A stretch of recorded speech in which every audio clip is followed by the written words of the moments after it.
Hey, what's happening? What's happening? Y'all gotta forgive me. I'm right at the last minute trying to get I had to change computers. So I had to get everything set up. I hope y'all can hear me. But I have it up in a minute.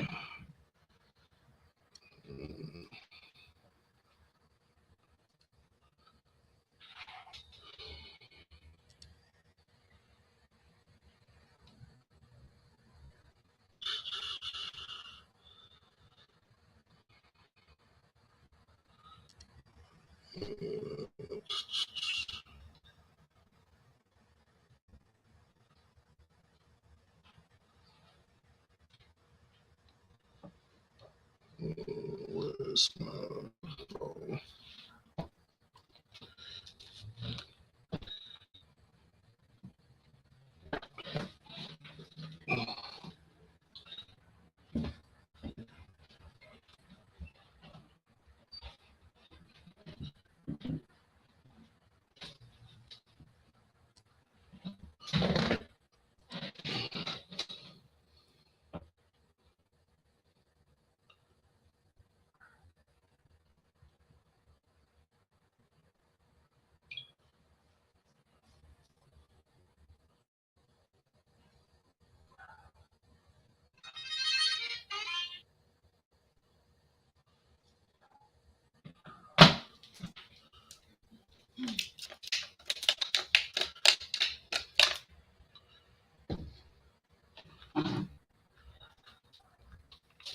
All right.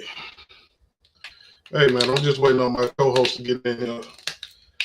I'm running around at the last minute. I had to change computers and because my internet is acting up on my other computer. But we should be with y'all shortly. Hopefully they'll be on. If not, I have to do the show by myself a little bit. But y'all give me 1 second. Since I had to do all this running at the last minute.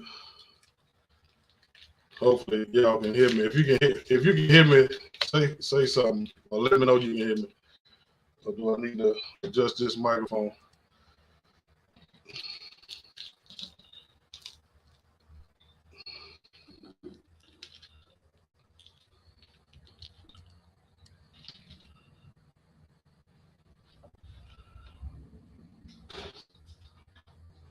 Yeah.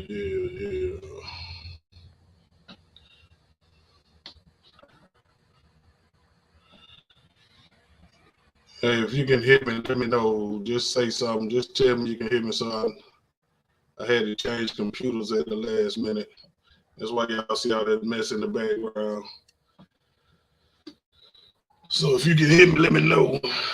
Or let me know I need to adjust this mic or something.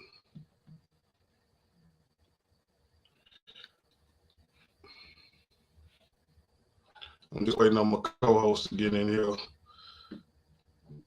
so we can get started.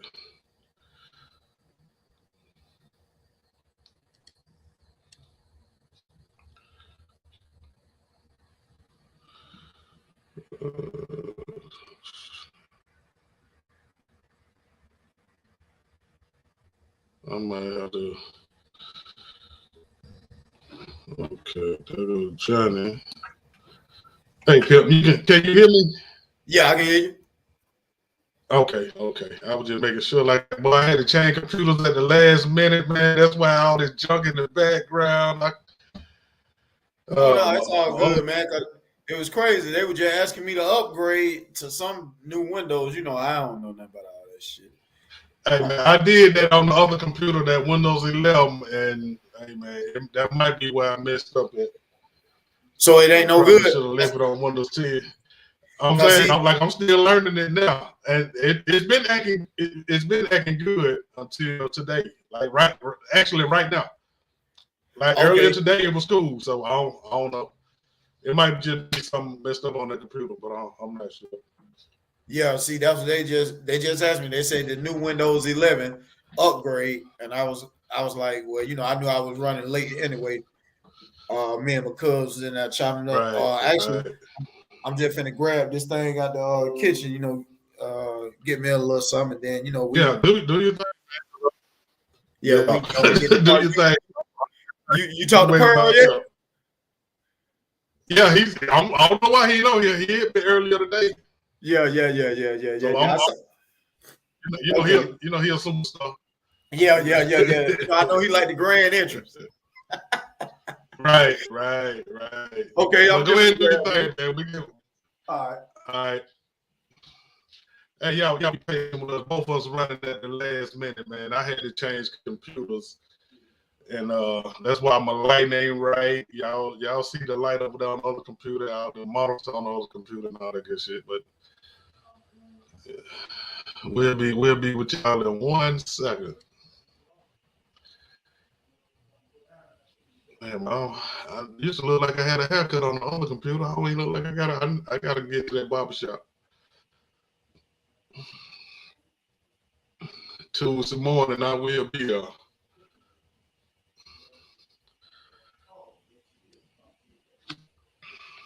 And we still waiting on Pearl to show up. He always make a grand entrance every week.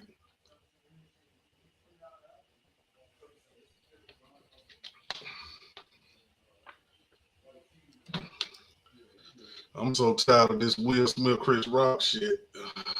I don't even, I don't think we should be about finished talking about that shit because they've been talking about it on their other platforms too, and then I done did a couple of more, but now they talking about Will Smith is gonna leave the Academy Awards or whatever, the committee or whatever he's on. Or he resigned from it or something. Like, hey man, that's why I say his girl should have made sure he didn't go up there and slap nobody, man. And she should have. Hey man, that's crazy, man. And then it was on an all black night. Black people was in control of everything.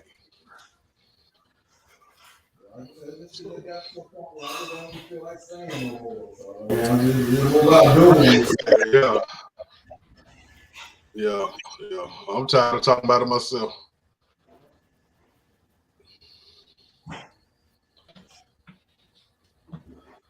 But I do have something I want to talk about though. I want to see how you feel about these folks talking about letting your significant other answer your phone, or they have a fit when you don't answer your phone and all that crazy shit. You know what I mean?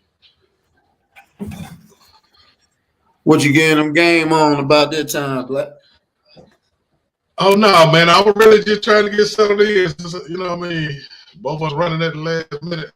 I had to change computers and all that shit, so I'm just waiting on you to get here. I'm talking about the Will Smith shit, but Okay. man, like I said, I'm tired of talking about it. You know what I Yeah, mean? Like, hey man, I see you talking about it on your podcast Tuesday. yeah, And man, yeah, Pearl, I man. see Pearl talked about it on his last night, and then I did the little impromptu thing about building your team, making sure who on your team, and hey man, Yeah, because like now they say I think he resigned from the Academy right. Awards or whatever. Yeah, And see, yeah, that's like she should have stopped me from making an ass of herself and fucking up his career, man. right.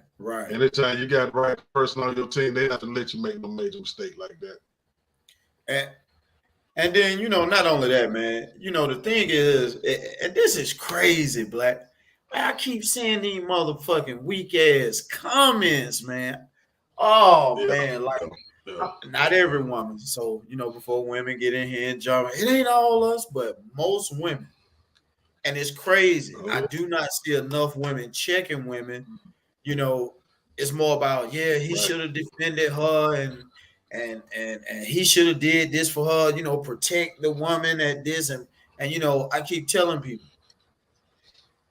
listen, man, if he had done this out in let's just say they had a fucking Right. restaurant, a fucking gym or something, and here it is, he he jeffs at her a lot, picks on her. You know what I'm saying? As what we Right. call a bully. Right.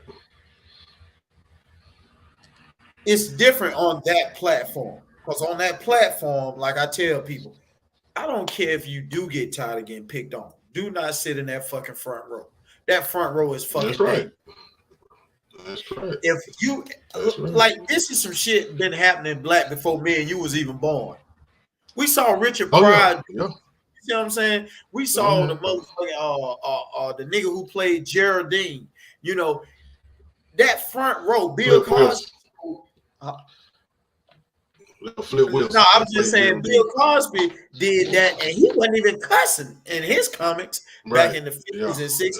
I You see mean, what I'm saying? He wasn't that's even part cussing. of yeah, that's part of comedy. But That's you sit in this front row, and I get on you, and I know that you got on something that's goofy, or you did some silly shit that I saw transpire before now. Then you gonna get it, right.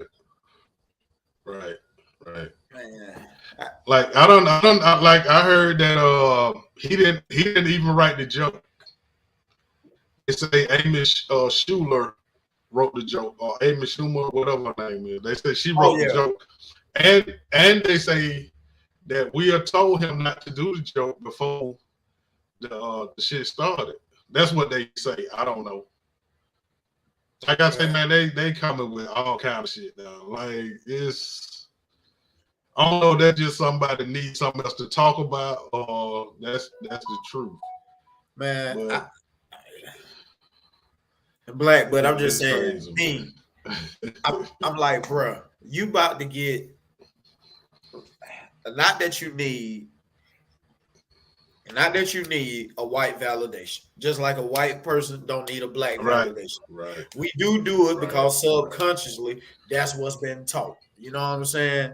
right. But Yeah, other than yeah, that, Will, you had I mean, like I say, the reason I was pissed off because nigga, you are 50 and above. You know what I'm saying? right, Now, listen, does that mean right, that he's exempt from making mistakes? Hell no. Because we still, right, I be trying to, I'm trying to clean my language up, Black, you know, just because I want to. And because I know sometimes it is the right thing to do. right, But a joker right, that's 70 plus years, you know, in the White House. You see what I'm saying? We just saw two of them. Hell, we seen one that was what at the whole time, which is Obama too. You know what I'm saying? They right, made many right. mistakes. So Oh it, yeah, yeah, I'm not crucifying you about the mistakes, but what I am saying, bro, this is one you didn't even have to make. That's the point I'm getting at. You right, know you didn't have right, to make this right, because if you knew you didn't have to make that right, mistake, whether it, that and I'm still with you, Black, whether it was an act on smacking him or whether it was the real deal, you still turned around and walked right, away. See, because one thing we right, know when a person really is mad, fed up, heated, once I hit you that one time, oh damn, I gotta. Oh, okay. Now I saw your screen disappear. yeah, yeah. I seen both of them disappear. Like, oh, Oh, okay. okay. But yeah, Now you know, what you said? Yeah, now I was saying once I hit you that one time, I got to follow through. You see what I'm saying? right, right, But see, right, he knew right. he had them fucked up. You know, Yeah, like I'm looking at I'm looking at, you know, like I said, when I replay that thing, like I said, whether it was real or fake, he still had that look like, damn, that shit. You you know how you try to dress it up like he did when he sat down. He was like, keep her name out your motherfucker. You know, that's the cap yeah. game. You know, that's the Right, cap to be like, right, damn, you know, that shit didn't pan out how I thought. Like how we portrayed it, right, like I say, whether it was an act or whether it was real. right, Like once it still resonated, you can see it resonating in his mind. Like, damn, this ain't no good look. Like that one it. right. But you got to go on and follow through with something. And that's why I was like, That's right. man, you That's know, you right. just don't fuck. You know, it was crazy for that night. I hate to say it, but he fucked it up for everybody who was of that color. He really did. Yeah, And yeah, I yeah. try, you know, I do my best. You know, I don't really, you know, I know people hear me say that, Black. I don't really care nothing about the color, but I know everybody else can't see what I see right now. You know, That's why I Right, say right, right. with the women making the comments, like that was some G shit. That wasn't no G shit. That was some whole shit. Nah, right, Because nigga, right, in my mind, like, nigga, what did you really solve? Like, right. what did you really solve by You created some more problems. You just created some more shit. You just saw shit. Black? Listen, man, And they see got people. that be the like that be the women that ain't never had nobody take up for them. That's feel like that shit was heroic. You know what I mean? Like I was saying when me and Serena was on here, like if a real woman would stop a man from making that mistake. Right. You know what I mean? Like I'm not gonna let you jeopardize all the shit that you got for some bullshit. Because really, it was some bullshit. And like I say the shit that Chris Rock said, it wasn't that harsh. He just No. made a comparison to I can't wait till G.I. Jane 2 come out. That's nothing. You know what I mean? Then I'm like, y'all think that if y'all think that's something, y'all ain't never been to a comedy roast. Like what comedians do on each other for their birthdays. Like it's no holds barred, anything goes. And Right. why they say some shit that you that you don't want to get out, but that be they time to do it.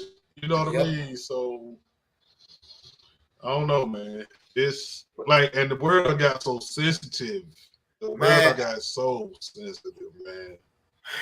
Black, that was, man. I listen, man, on your platform tonight, man. Black, man, I have never black. Black, listen, why I keep saying your name here, because really, on one part of me, I really be want to go off because I have not seen Yeah, so many. Listen, y'all brawls was just so hard, man. And I know that's not every woman, so I know I have yeah. to say that because I don't want Right, y'all to get right. sensitive, the ones who wasn't sensitive. Man, it just baffles my mind, bro. Just like you said, Black. This a heroic moment for women. What was so heroic? Like you said, what? Right. Oh, hey, Jada, like you ain't never played a gangster role in your life. He compared you to G.I. Jane movie coming too. Because you had a low haircut, Right. Jada, you ain't never played nothing but love women, love roles by women. You ain't never played nothing but educated roles, you know what I'm saying? So Jada ain't never played nothing gangster. She ain't never did nothing gangster Right, in the right. movie. She ain't never been Not shot. even to set it off. Not even to set it off. She wouldn't even hard to set it off. So But but this is what I'm saying, Black. Guess what? She was in there though. See, that's what I'm saying, man. yeah, yeah. She was in these type atmospheres. So what was so harsh about?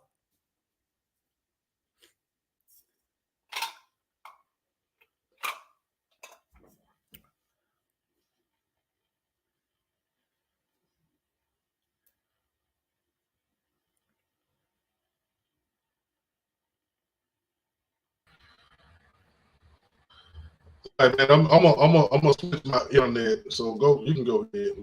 I'm gonna switch it, and we should be able to do it without it stopping. Okay. So No, what you need me to do from my end, Black? I'm saying you can keep going. Okay, okay, I'm cool, just cool. gonna switch it over. Yeah, it Okay, I shouldn't be got you. no I got problem. you. Okay. So yeah, I was just letting know. So what was so bad about him referencing her to G.I. Jane too? And like you said, I just Right, see a lot of comments. I have to get in my phone, but man, I mean, just women just done. Y'all women got to figure out, man. Either y'all want to be, either y'all want to be these so-called alpha male women, or you want to be a woman that has sensitivity. You can't have both. See, you can't have both. I don't give a damn how right, this right, right, world right. done let y'all portray, and I know it's a lot of women out there who had to raise young men without the fathers, the certain fathers who did not understand their role. And I'm not making no excuses for men, But I do understand this here. Not all men learn the same, just like not all women learn the same.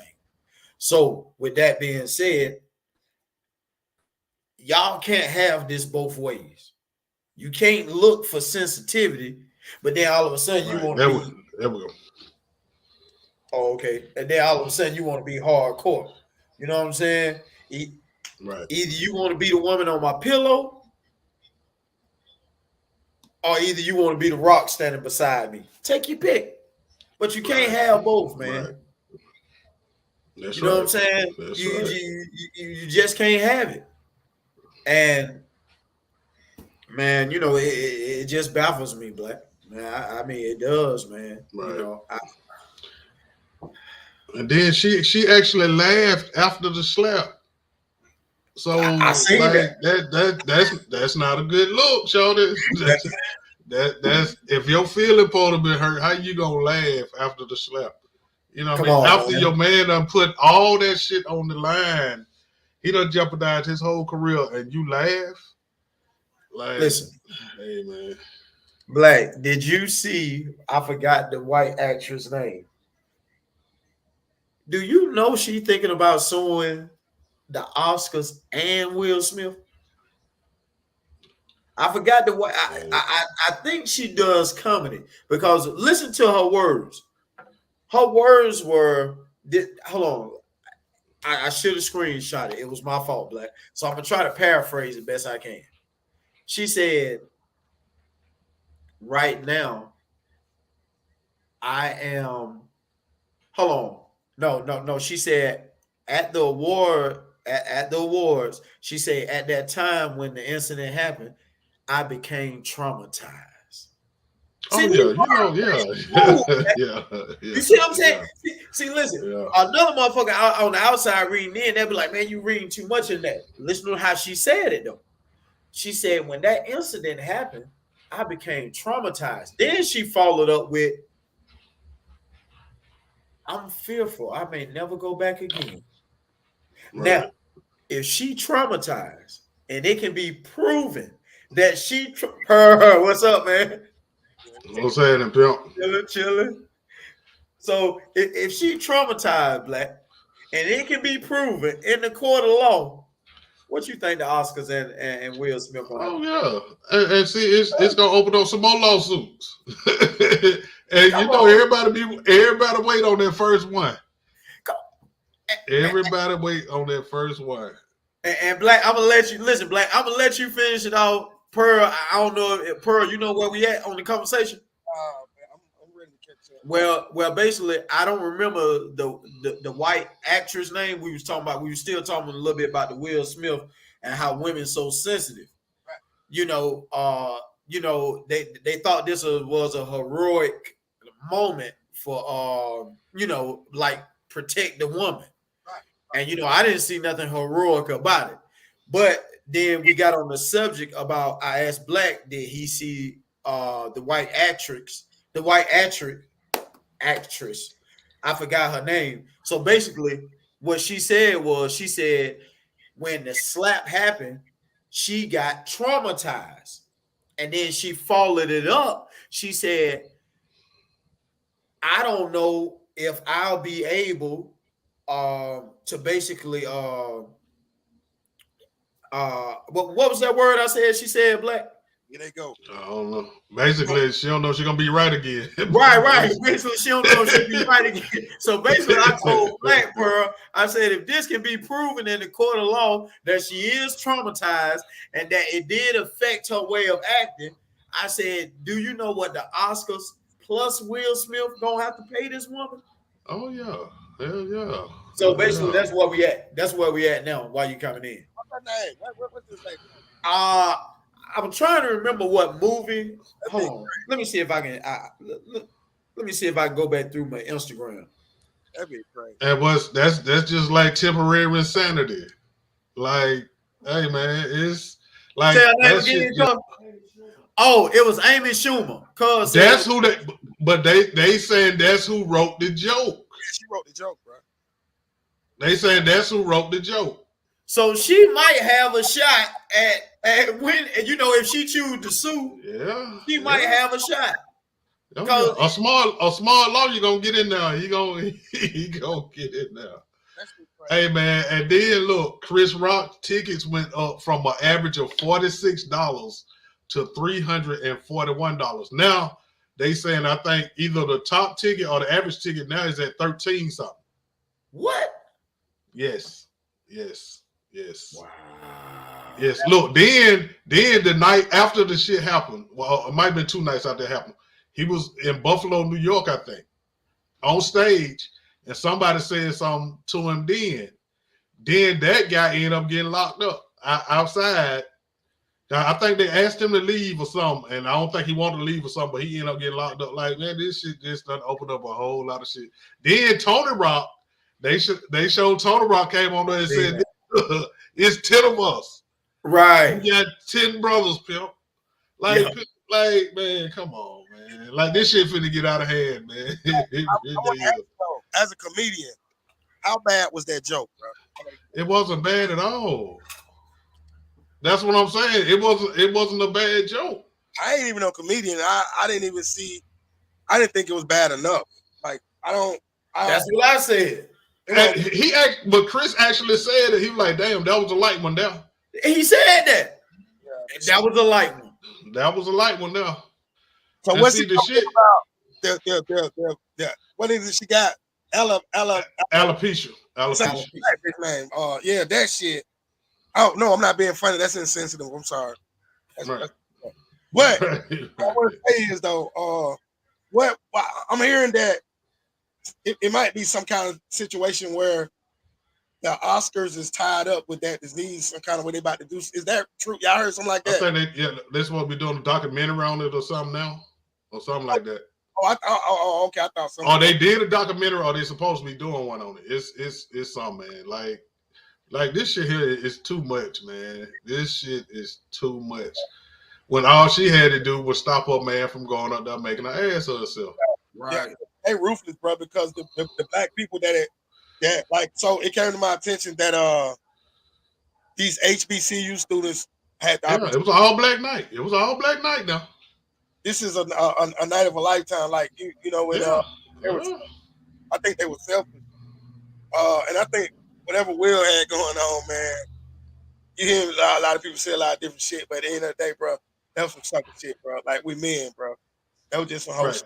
Like, I mean, but like I said on the one I did with Serena the other day, I understand both people.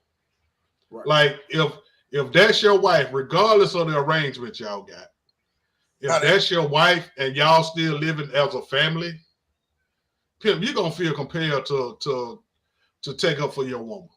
You know what I mean? But I don't condone. I'm saying I don't condone the way he handled it. I'm just saying I understand as a man why. I need to know what did he do to get why he had to take up for her? What did he do? No, I'm saying like I guess she looked a certain way or something. I don't know. But then again, like I say, I heard that he had told Chris not to do the joke. Who is you? Yeah, I'm saying, I'm just saying, like the shit getting out of hand, man. Yeah, like they keep coming up with different shit to try to spin the narrative, and hey, man, it don't matter. He was wrong.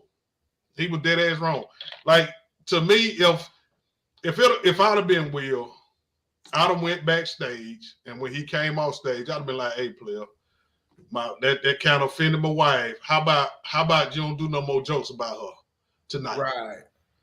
Out of respect, you know what I mean? I'm not trying to tell you what to say, real way, but you know what I mean? Just, you know what I mean? Because, hey, man, just to go up and slap that man in front of the world, pimp. She's laughing. In front of the world. And she laughed. Yeah. Yeah. That's third grade shit, bro. That shit, like, I'm very But see, Pearl, that's why I said, Black, that's why I said, really, I still had a problem with Chris Rock. I understand what they saying about the professionalism, what he did. Yeah. I couldn't have did it. I couldn't have did it. Bro, you got kids. You see what I'm saying? Right. And he might have grandkids.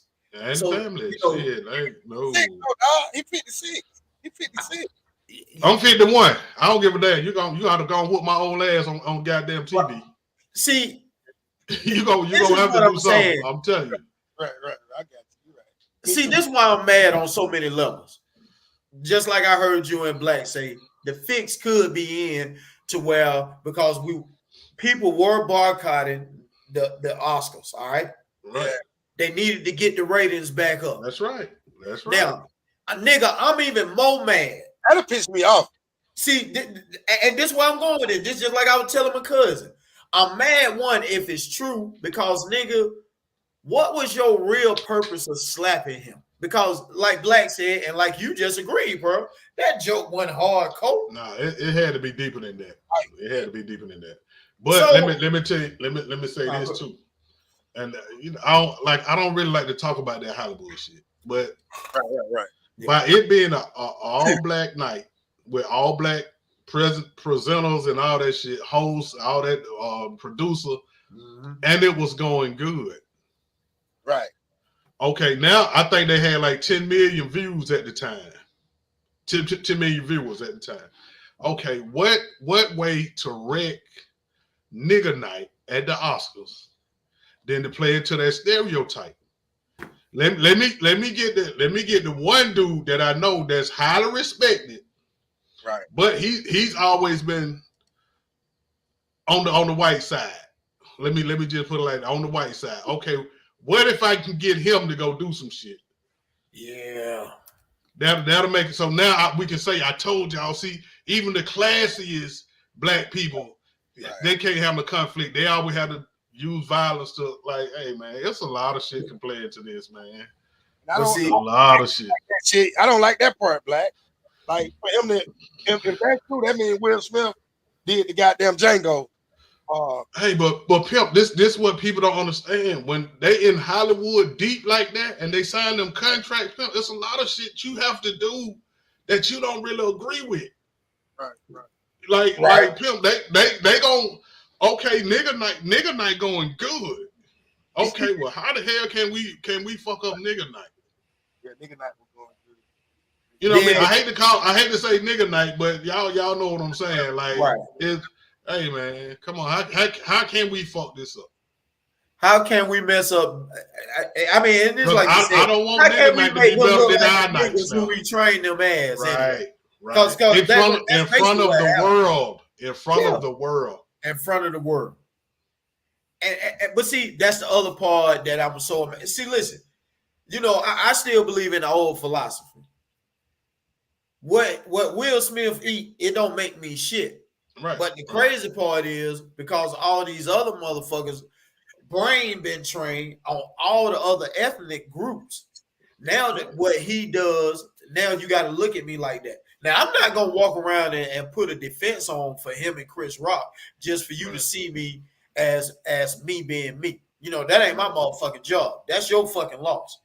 Right. But what I do understand, because I ain't naive like you saying, Black, you know, here it is that these people get into these damn contracts, and now you are a representative of, you know, they have you or they put you on this platform to make you a representative of us, you know, who's a part of the same ethnic group you are, and then nigga, you go do this bullshit. And that's why I'm saying I'm really hot, because nigga, if this fake, how the fuck you as a fucking 51, even Chris Rock, because that means motherfucker you in on it. See, that's why I say I didn't just hit Will Smith with the shit that I was angry about. Nigga, I'm pissed off with you too. It looked fake. That shit looked fake for 1 minute. Yeah. But because nigga, is that gonna be? I'm sorry. If it's fake, is that gonna be worse than that Jesse Smollett shit? Hell yeah.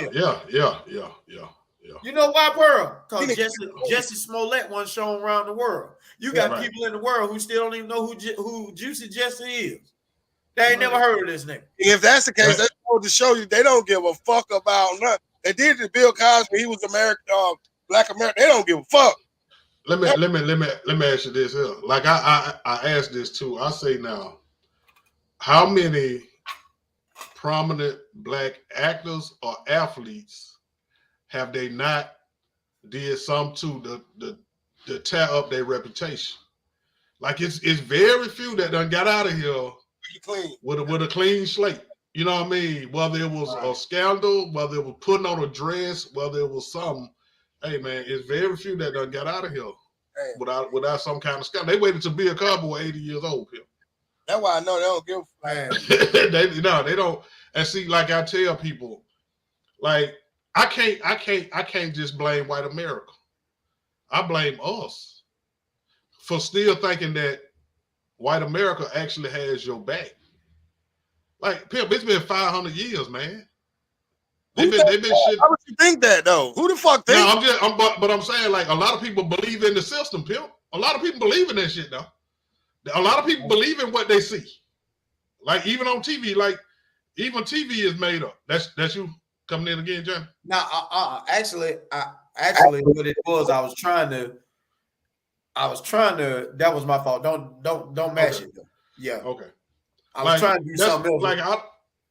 Like I don't really like to talk about this shit, man, because you know what I mean. Because hey, man, but there's a lot of people that believe in the system. They believe in whatever the fuck the white people say. You know what I mean? Like I'm not racist or none of that shit, but it's facts. It's facts. You know what I mean? Like they don't question shit. That is you know what I mean? They don't question shit, and that's you know what I mean. That's by us having it's more followers than it is leaders. Yeah. See, it takes some balls to be a leader. Yeah, it do.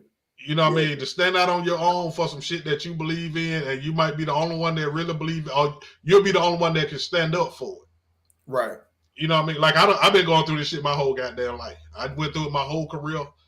You know what I mean? I've been going through it my whole life. Like whatever I believe in, Pimp, I don't give a damn about the consequences. I'm gonna stand on it. Right. You know what I mean? I don't missed out on a lot and all kind of shit because because of my principles. When they was treating like you knew that shit wasn't right. Well, how were the other comedians acting? I mean, were they just going for the shit? Like, talk to me about the ass bending over type shit. Like, that situation. Yeah. Like even when I started, like I said, when I did the interview with Ken Spearman, one of the original managers of Uptown, like a lot of people ain't never seen me at Uptown because I didn't do a lot at Uptown because I was bucking on the 9 shows for $450. Like I'm worth more than that. Right. You know what I mean? At the time, I can get $700 or $800 for one show, but you gonna have me doing 9 shows for $450, and I was the only one bucking. Like they thought I was crazy because I was bucking back then. Hey, how much they making that same type of venue right now? Like I just want to compare. I heard it's about the same. He's still doing about the same thing. You kidding me? So that's $225 a show, ain't it? No, that's $50 a show. Less than that. That's $450 for 9 shows. Oh, not $450 per show. No. $450 for 9 fucking shows. For 9 shows, Bill. For 9 shows. $20 off 100. That nigga tripping, man. Ooh. Hey, pimp. Like I was bucking on I can't do it. I think I work Uptown maybe 2, maybe 3 times at the most. Hey, Black. One more question. I just gotta ask. Okay, so when I hear people talking like that, I hear everybody a lot of people that made it in their respective fields, people that be successful, they say it's part of the process. It's just something you got to go through.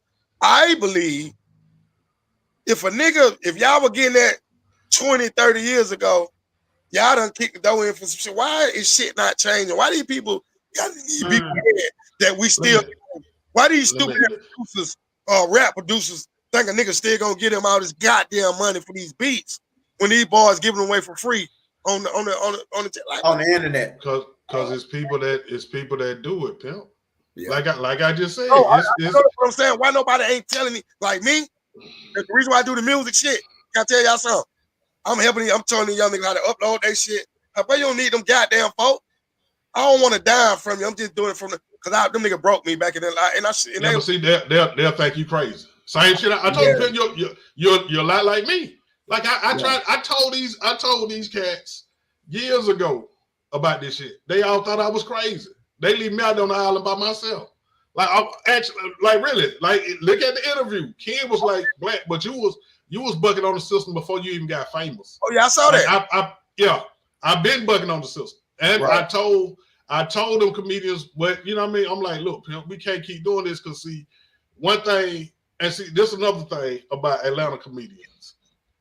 Like the same owner, the original owner of Uptown, I heard he's still doing this.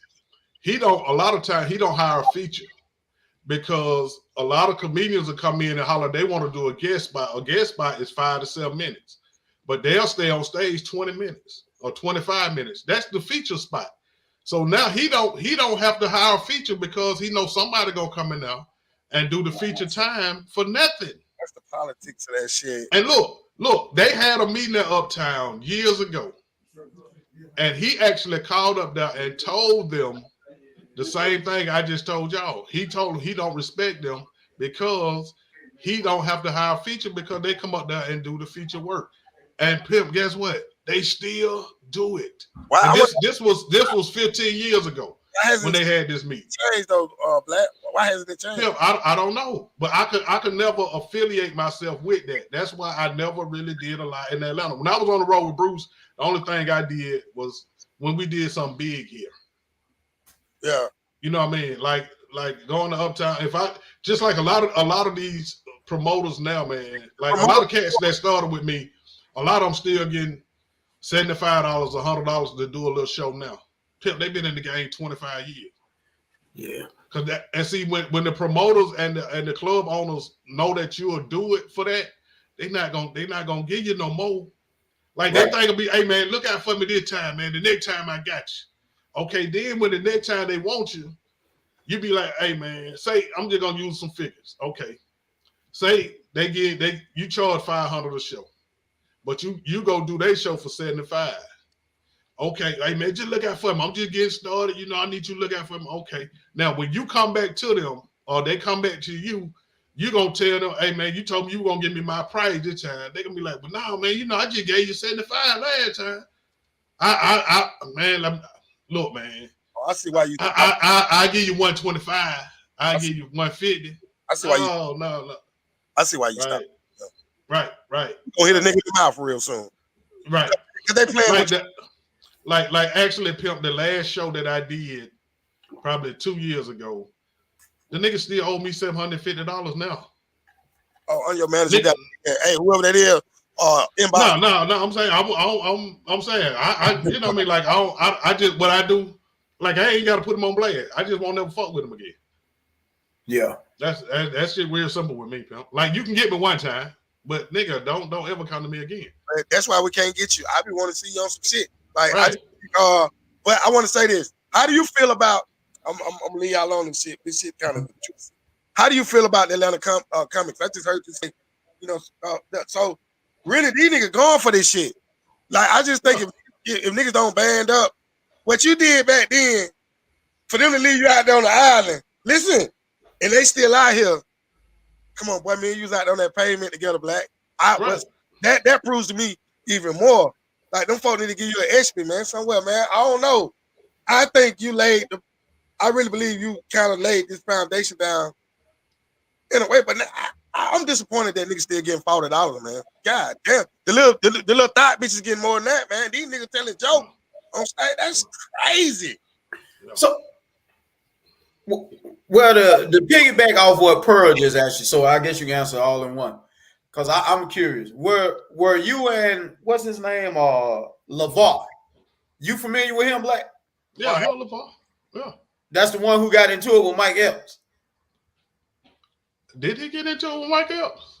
Is that the LeVar I'm thinking of? No, LeVar. He's talking about that nigga on the Browns. Meet the Browns. That fat man.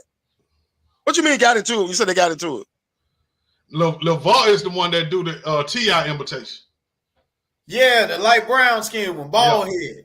Yeah. I mean, he might have did. Like, man, like people don't believe that comedians have beef. Yes, the fuck they do, Bill. Yeah. Look at the podcast called Comedy Hype, and you'll hear some of them talking that shit about the shit that we had. Like Pimp comedy, we had to go through a lot, Pimp. We really had to go through a lot. And people don't understand it because you only see us on stage. But a lot of these comedians got beef, man. A lot of them. Well, see, I was just asking about that. I mean, asking him coming up through the rankings because I remember when he was over there at the Uptown I think that was Uptown, the one right down Marietta Street. You know, yeah. See, I remember when he was over there, and that's why I asked that because I remember he did a couple of shows over there. Yeah. I'm saying LeVar doing his thing. LeVar done came a long way too. You know what I mean? Yeah. Like I done seen a lot of these cats grind. I'm talking about from they start to now. You know what I mean? Like, so but it's a lot of. Well, no, I was just gonna ask you.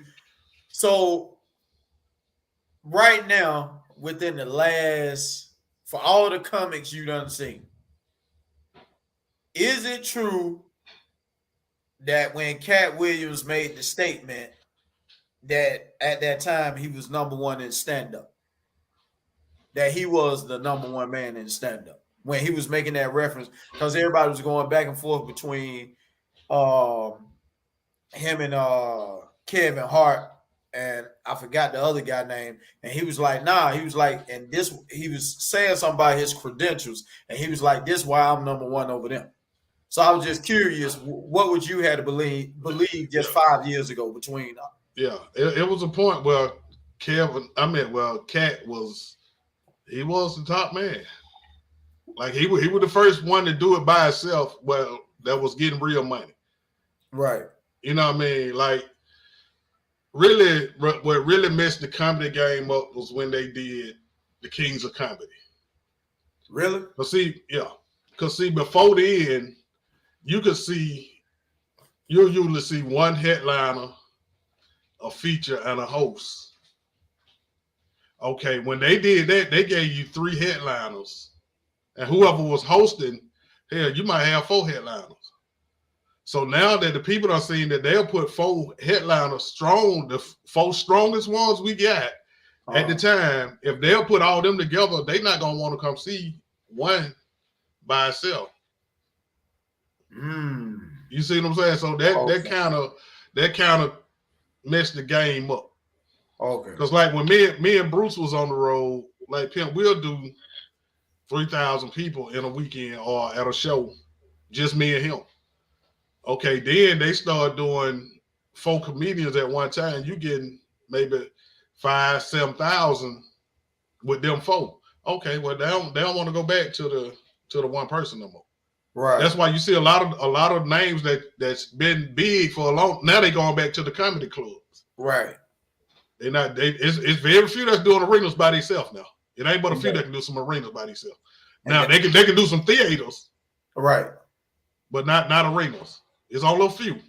Well, what happened? Do you think this new internet comedy shit done put a dent in comedy? No, what it did, it changed. People don't have to respect comedy no more. It's like when I was in it was an art form. Like you had to really be funny before you had to be funny on stage before you got some money. Now they making their name online, and then a lot of them when they first start stand up, they be terrible. It's some that done graduated. You know what I mean? But most of them they be terrible, especially when they first start. I'm gonna tell you like this here, and I don't really comment on nobody, but I respect this man. I love this man. His hustle, Country Wayne. Oh, that like when Country Wayne first started making a name for himself.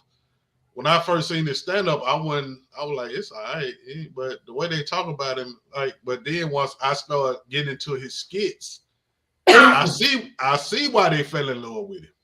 Okay. Like he held on them skits. Yeah. And then when I listened to his story on the Breakfast Club and how he don't need Hollywood. And that's the same thing I was trying to do. Like, no, y'all not finna tie me down like that. Cause like they told me, they were like, well, Black, we really don't mess with anybody on the black circuit except for Bruce, Arnez, Earthquake. And this was 15 years ago, 20 years ago. But that's the lowest that they came down on the black circuit. And then they was like, well, Black, you got to build your name up for us to even mess with you. Okay, so you mean to tell me I got to do the groundwork to get myself up here, then y'all will come deal with me. No. If I'm gonna do all the groundwork by myself, I'm gonna enjoy this shit by myself. Not by myself, yeah. Oh, that's it. But I was the only one bucking on the system like that. But it's other motherfuckers that didn't play the game, like Corey Holcomb. Corey been doing that shit for a long time though. That nigga true. Yeah, Corey been like that a long ass time though. Yeah, I heard him. You know what I mean? That nigga be But talking right there. Yeah, big boy. yeah. But like when I started doing street comedy or whatever, it wasn't nobody in Atlanta anyway that was doing it. And then like I had been in the game maybe a year or two before I met people like Corey Holcomb, D. Ray Davis, because D. Ray was harder in his younger days. He kind of once he got into Hollywood, he kind of eased up a little bit. But D. Ray, he still be snapping now. Okay. Yeah, D. Ray he still be snapping. But you know what I mean? So it's like I say, man, it's crazy out here. That's why, like with the council culture and all that, like pimp, I stay on the news with the shit I talk about. Yeah. You know what I mean? I and I'm not. That shit ain't worth it to me. You know what I mean? Like you gotta watch everything I gotta do, every step I make. Like pimp, I don't want that shit like that. It seems like it's censored, and that I remember the good old Richard Pryor, Eddie Murphy days. Right. I'm saying it just got like that. Yeah. Like the comedians always had we was the only one that had the ability to go on stage and say whatever we wanted to say. Right. And nobody got offended by it. Or, very few people got offended by it. But if you look at it over the last probably 3-4 years, there's been a lot of comedians getting walked up. People been walking up on stage on these folks, man. Yeah. Like my homeboy Steve Brown, he got the fighting in the comedy house up in Columbia, South Carolina. It was all on the internet. I say that. Dude just walked up on stage and swung on him. Yeah. You got Avion Crockett, white lady walked up on Avion Crockett on stage. You got DC Young Fly. DC Young nigga walked up on DC Young Fly. They say he whooped his ass right there on spot. Yeah. Like for some reason people think all comedians are suckers. I promise you, nigga, all of them ain't no sucker now. No. All of them ain't no sucker. Mo funny nigga can fight though. I don't know. I don't think that. Mo funny niggas. I mean, but you can't look at somebody and take them for granted. I don't give a damn. No. Like it's some nigga that you don't think can goddamn get out now. Can get out. Can't box. You know what I mean? Kind of situation though. That's right. Not like. But I mean, see, like for me, I sit back and look at the rap gang gonna end up. I mean, the comedy gang gonna end up getting like the rap gang.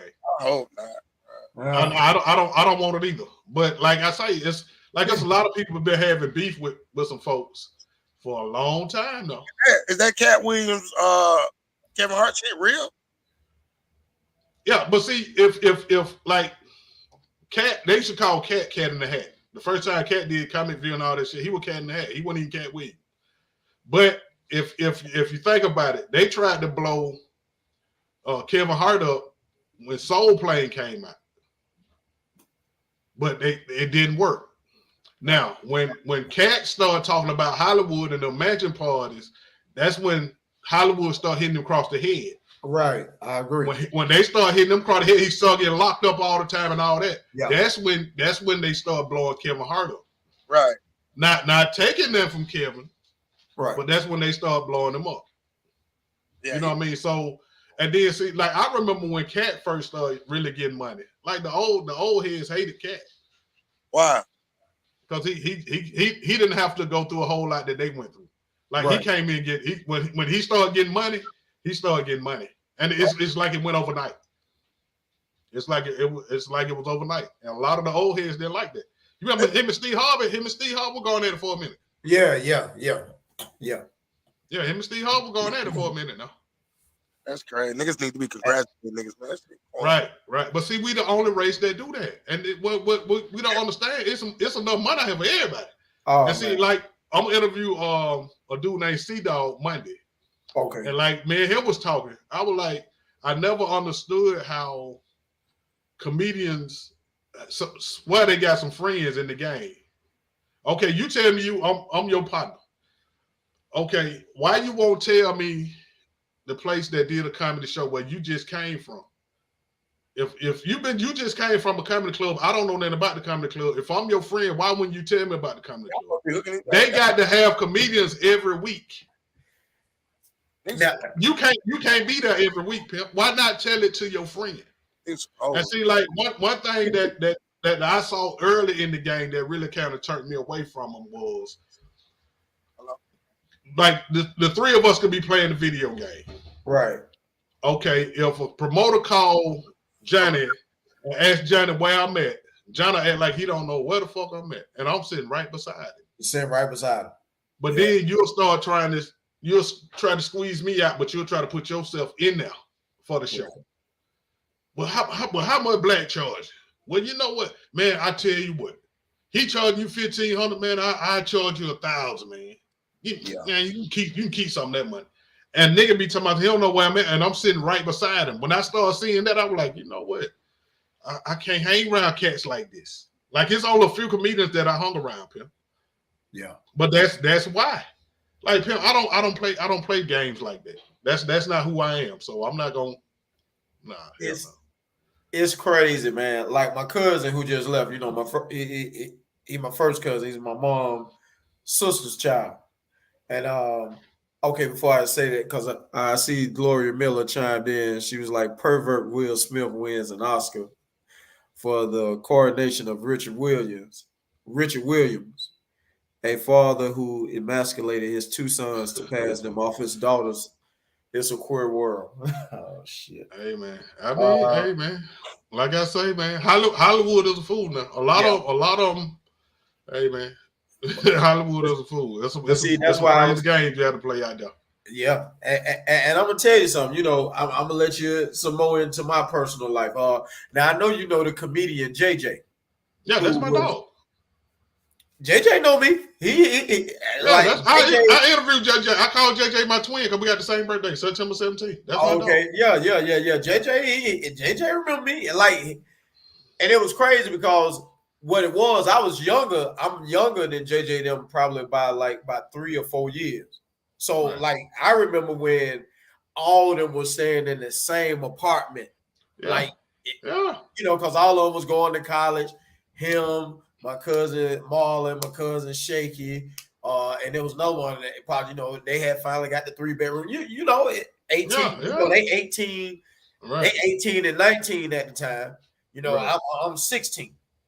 Right. So I remember, bro, I literally remember them sharing fucking meals. You know what I'm saying? Yeah. Hey, man, comedian go through it, Pimp. And this what was so crazy. And I'm saying this to piggyback with you, Black, because as we kept getting older, I asked my cousin, I said, now, how is it, you know, because I helped put some on his mind. And that's even to this day, even in 2022.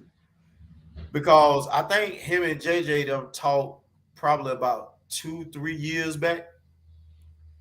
But I was like, man, it's crazy. Because for y'all niggas to have this long of a history, you know what I'm saying?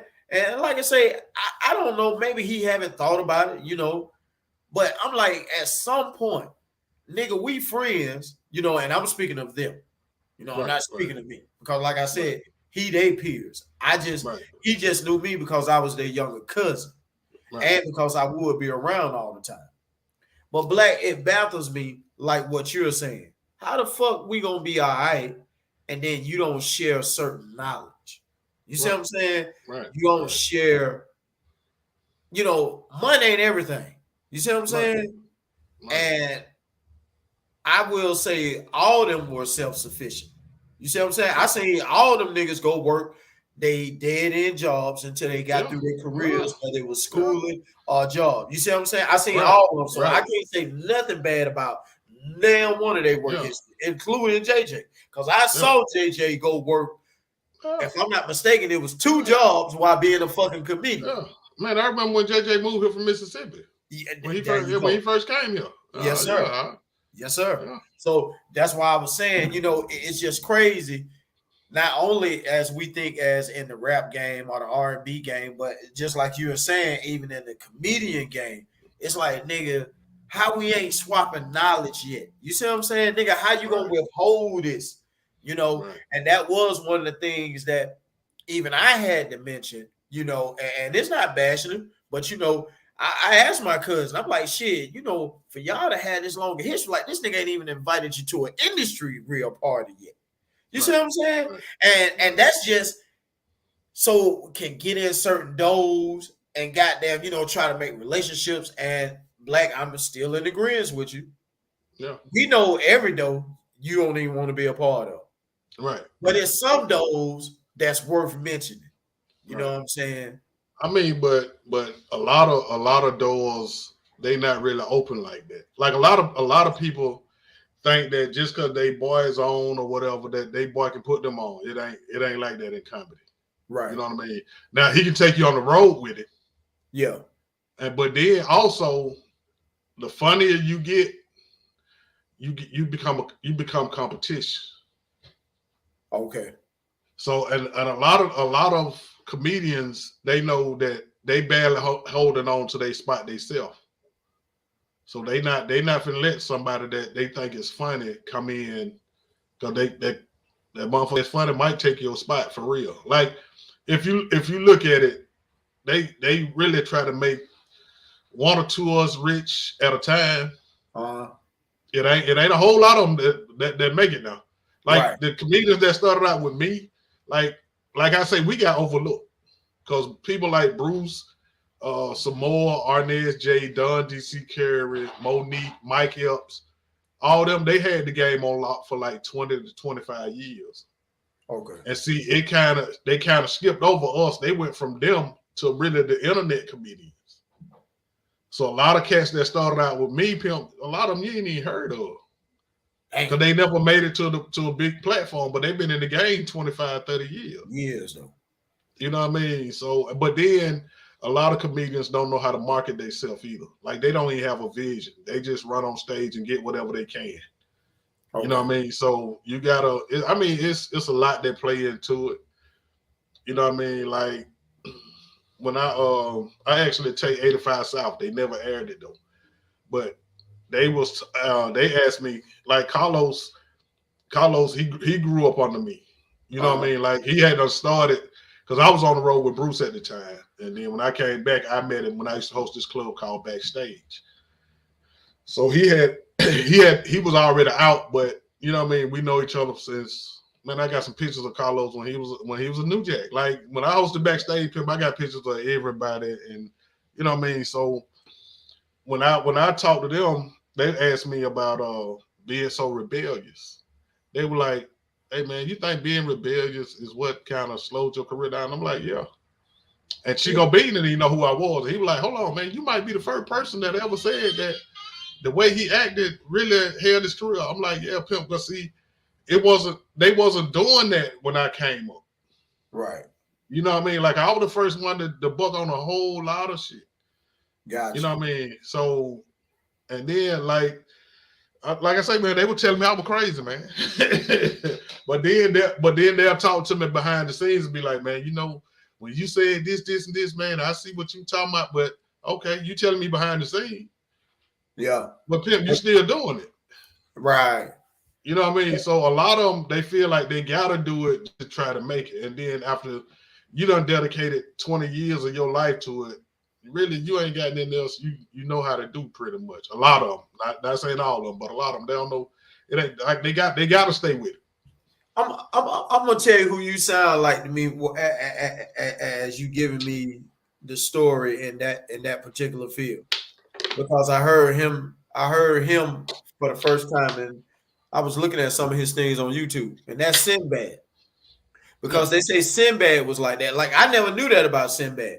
They was like, man, Sinbad was so rebellious. Like a lot of things that the comics have now that's in their favor, it was, you know, just the small things. Because like Sinbad said, it's not a lot, but I wish I could reflect off a lot of it. But I just remember when he was going on and on, he was like, man, you know, they got mad at me. It was something about what a comedian it's almost like when a comedian go in films, it's some type of incentives. And Sinbad was like, he stand so firm on it, but people was trying to give him hush money behind the scenes. I forgot exactly what it is. And he was like, nah, like every man gonna have this. You know what I'm saying? Like, man, I ain't leaving none of them behind. And they was like, well, they trying to find ways to kick Sinbad off the show, to stop him from going forward. And I was like, damn, man, that's crazy. And then the crazy part, he said what you said, Black. They telling me behind those, like saying, yeah, hell yeah. But out there in the front, I'm out here by myself. Right. And I was like, wow, that's crazy, man. Like Hollywood, they don't want no rebellious nigga. They don't want a nigga they can't control. You know what I mean? So, you know what I mean? Like, but me, man, I'm man before anything. Like a chick ain't never meant that much to me. Like I've been getting money for a long time in different ways. So I'm not fascinated by much. You know what I mean? But like I say, hey man. Like I don't not know nobody for doing what they feel like they have to do. Yeah. You know what I mean? It just we ain't on the same shit. That's it. You know what I mean? And I respect you for caving in or whatever or doing what you have to do, but you got to respect me for not doing it. Yeah. You know what I mean? Like, and then like I said, a lot of them tell me, a lot of them tell me behind the scenes, like, hey man, I understand what you're doing, but Black, I don't know if I can do that, man. Or like, hey pimp, I'm not asking you to do what I did, right? Because I can accept the consequences for everything I ever did. Right. Like I never did nothing that I couldn't accept the consequences for, even when I was running the streets. You know what I mean? And then like Pearl asked me one time, he was like, man, how you feel about these young comedians getting all this money for street comedy when you the one started that shit?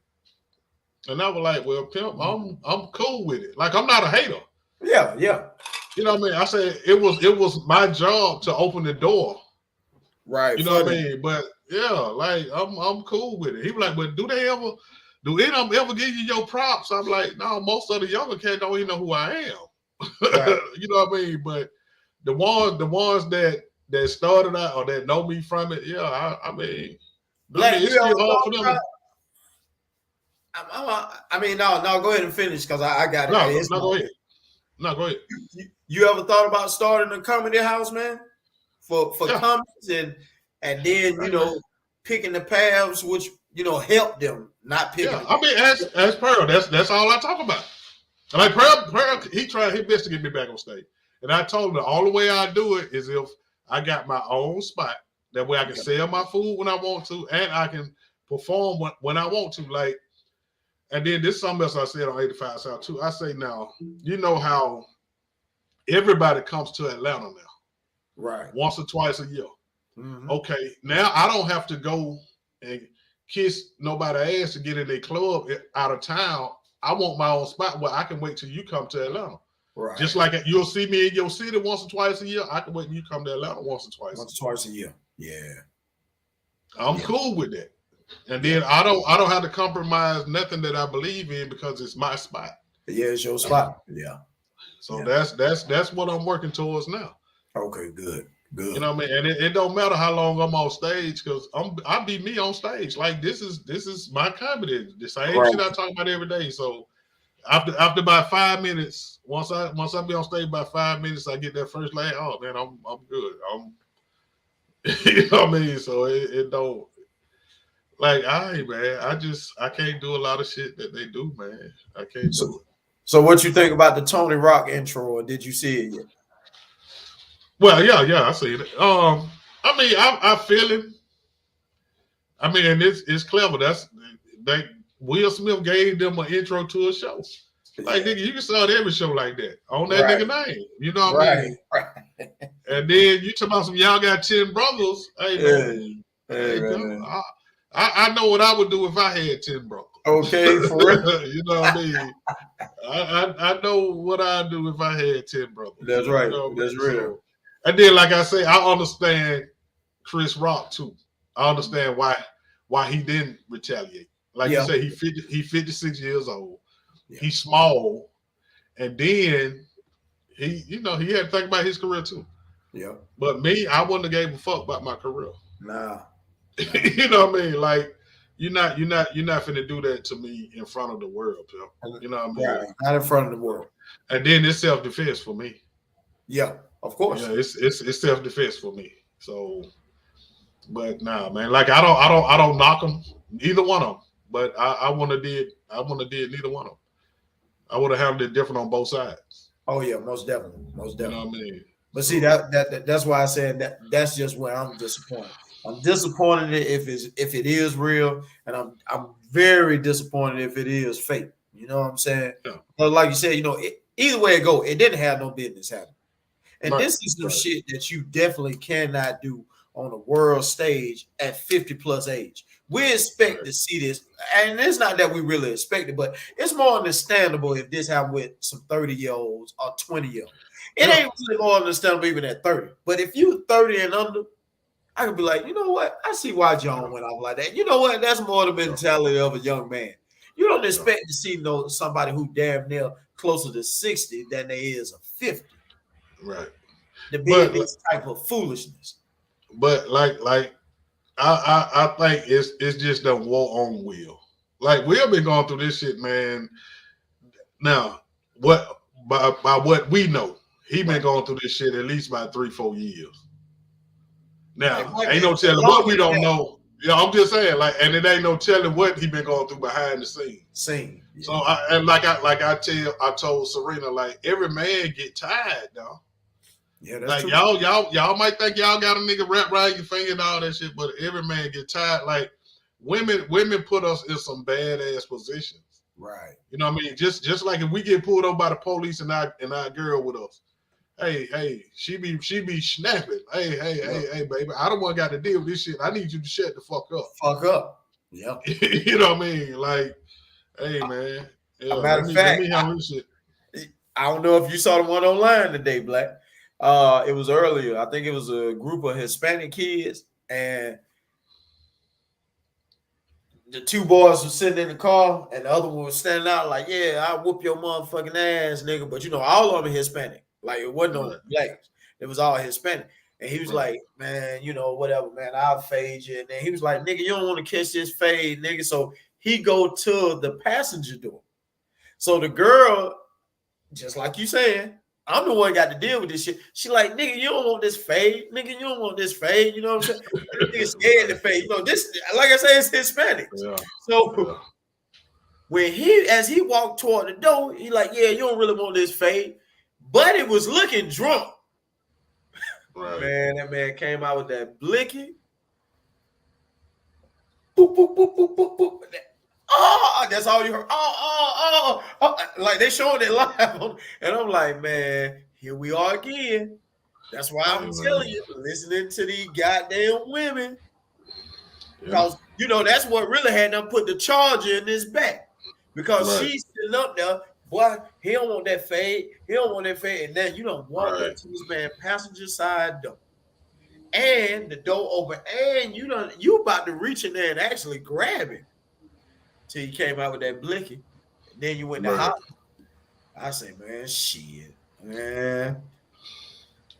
Hey man, it's like if you don't have a woman that's gonna try to keep you out of trouble, like pimp, you don't need her, man. you don't need Like, and I don't need a hot head like me. I know it. I'm a hot head. Nah, I need somebody can calm me down or hey baby, you know this shit ain't worth it. You know Right. what I mean? Because hey man. And like I don't say it many times, man. I try to keep myself out of conflict because I'm scared of me. Right. I ain't scared of you. I'm scared of Yeah. me because I know once I go there, like actually it was one of a dude that worked for Bruce. I like He that. called himself threatening me one time, and he had he He work for him. he huh What do you do for Bruce when you say work for him? sell the t-shirts and shit. Well, that's what he was doing then. I don't know what he doing now, So, but so wait a minute. A worker tried you. yeah. Yeah. So when see he called a meeting but he called a meeting in Bruce room. I go downstairs. Bruce called me like, "Hey man, where you at?" I'm like, "I'm downstairs." He say, "Hey man, come up here for a minute. I so and so done called a meeting." So and I already knew he was already hot with me or whatever. So I go up to his room. Time I walk in the room, he like, nigga, I'll knock your ass out. Me and Bruce looked at each other and started laughing. I said, Pimp, you're not who are you talking to? Oh, nigga, I knock you out. Nigga, I'm known for knocking niggas out. I said, hey, player, I ain't never heard nobody say nothing about you knock niggas out. But I'm not afraid of you, Pimp. Right. I'll say now, look, let me tell you this here, man. Well, he like, man, you've been disrespecting me for 2 years. You've been out here trying to fuck all these hoes and all that. I said, hold on. So I knew that what it was about. hey man, me and Bruce were like, hold on, Pimp, you talking about some girls out here? I said, Pimp, let me straighten this out for you. I said, Pimp, I'm gonna tell you like this here, man.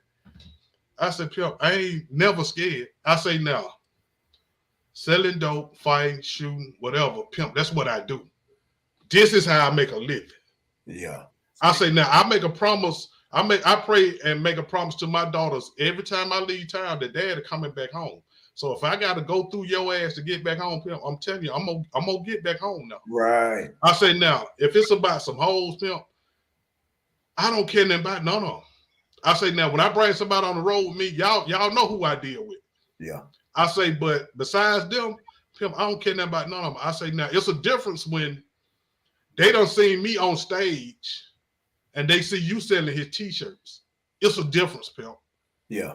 But see, I notice how y'all go to the front of the line to try to get all the girls in the front. But then by the time they come around Bruce, because I'm on the other side of Bruce. When they come on the side of Bruce and then they come to me, want a picture, autograph, or whatever, Pimp, it's a difference. I say, but if you see a broad that you want to talk to, Pimp, let me know, nigga. You can have her. I won't say shit to her. I said, but Pimp, I'm gonna say it again, Pimp. I ain't never scared now. Like, And before I left, before we got through with the meeting, that nigga done apologized to me and everything. Me and Bruce sitting there. Bruce said, hold on, now you came up here, you threatening the nigga, now you apologizing to him. I say, Pimp, and I told him, I said, now if you don't let me disrespect you for 2 years, you was a whole ass nigga anyway. Because Pimp, you call me on some bullshit damn near every day. You ain't never said nothing to me about I'm disrespecting you.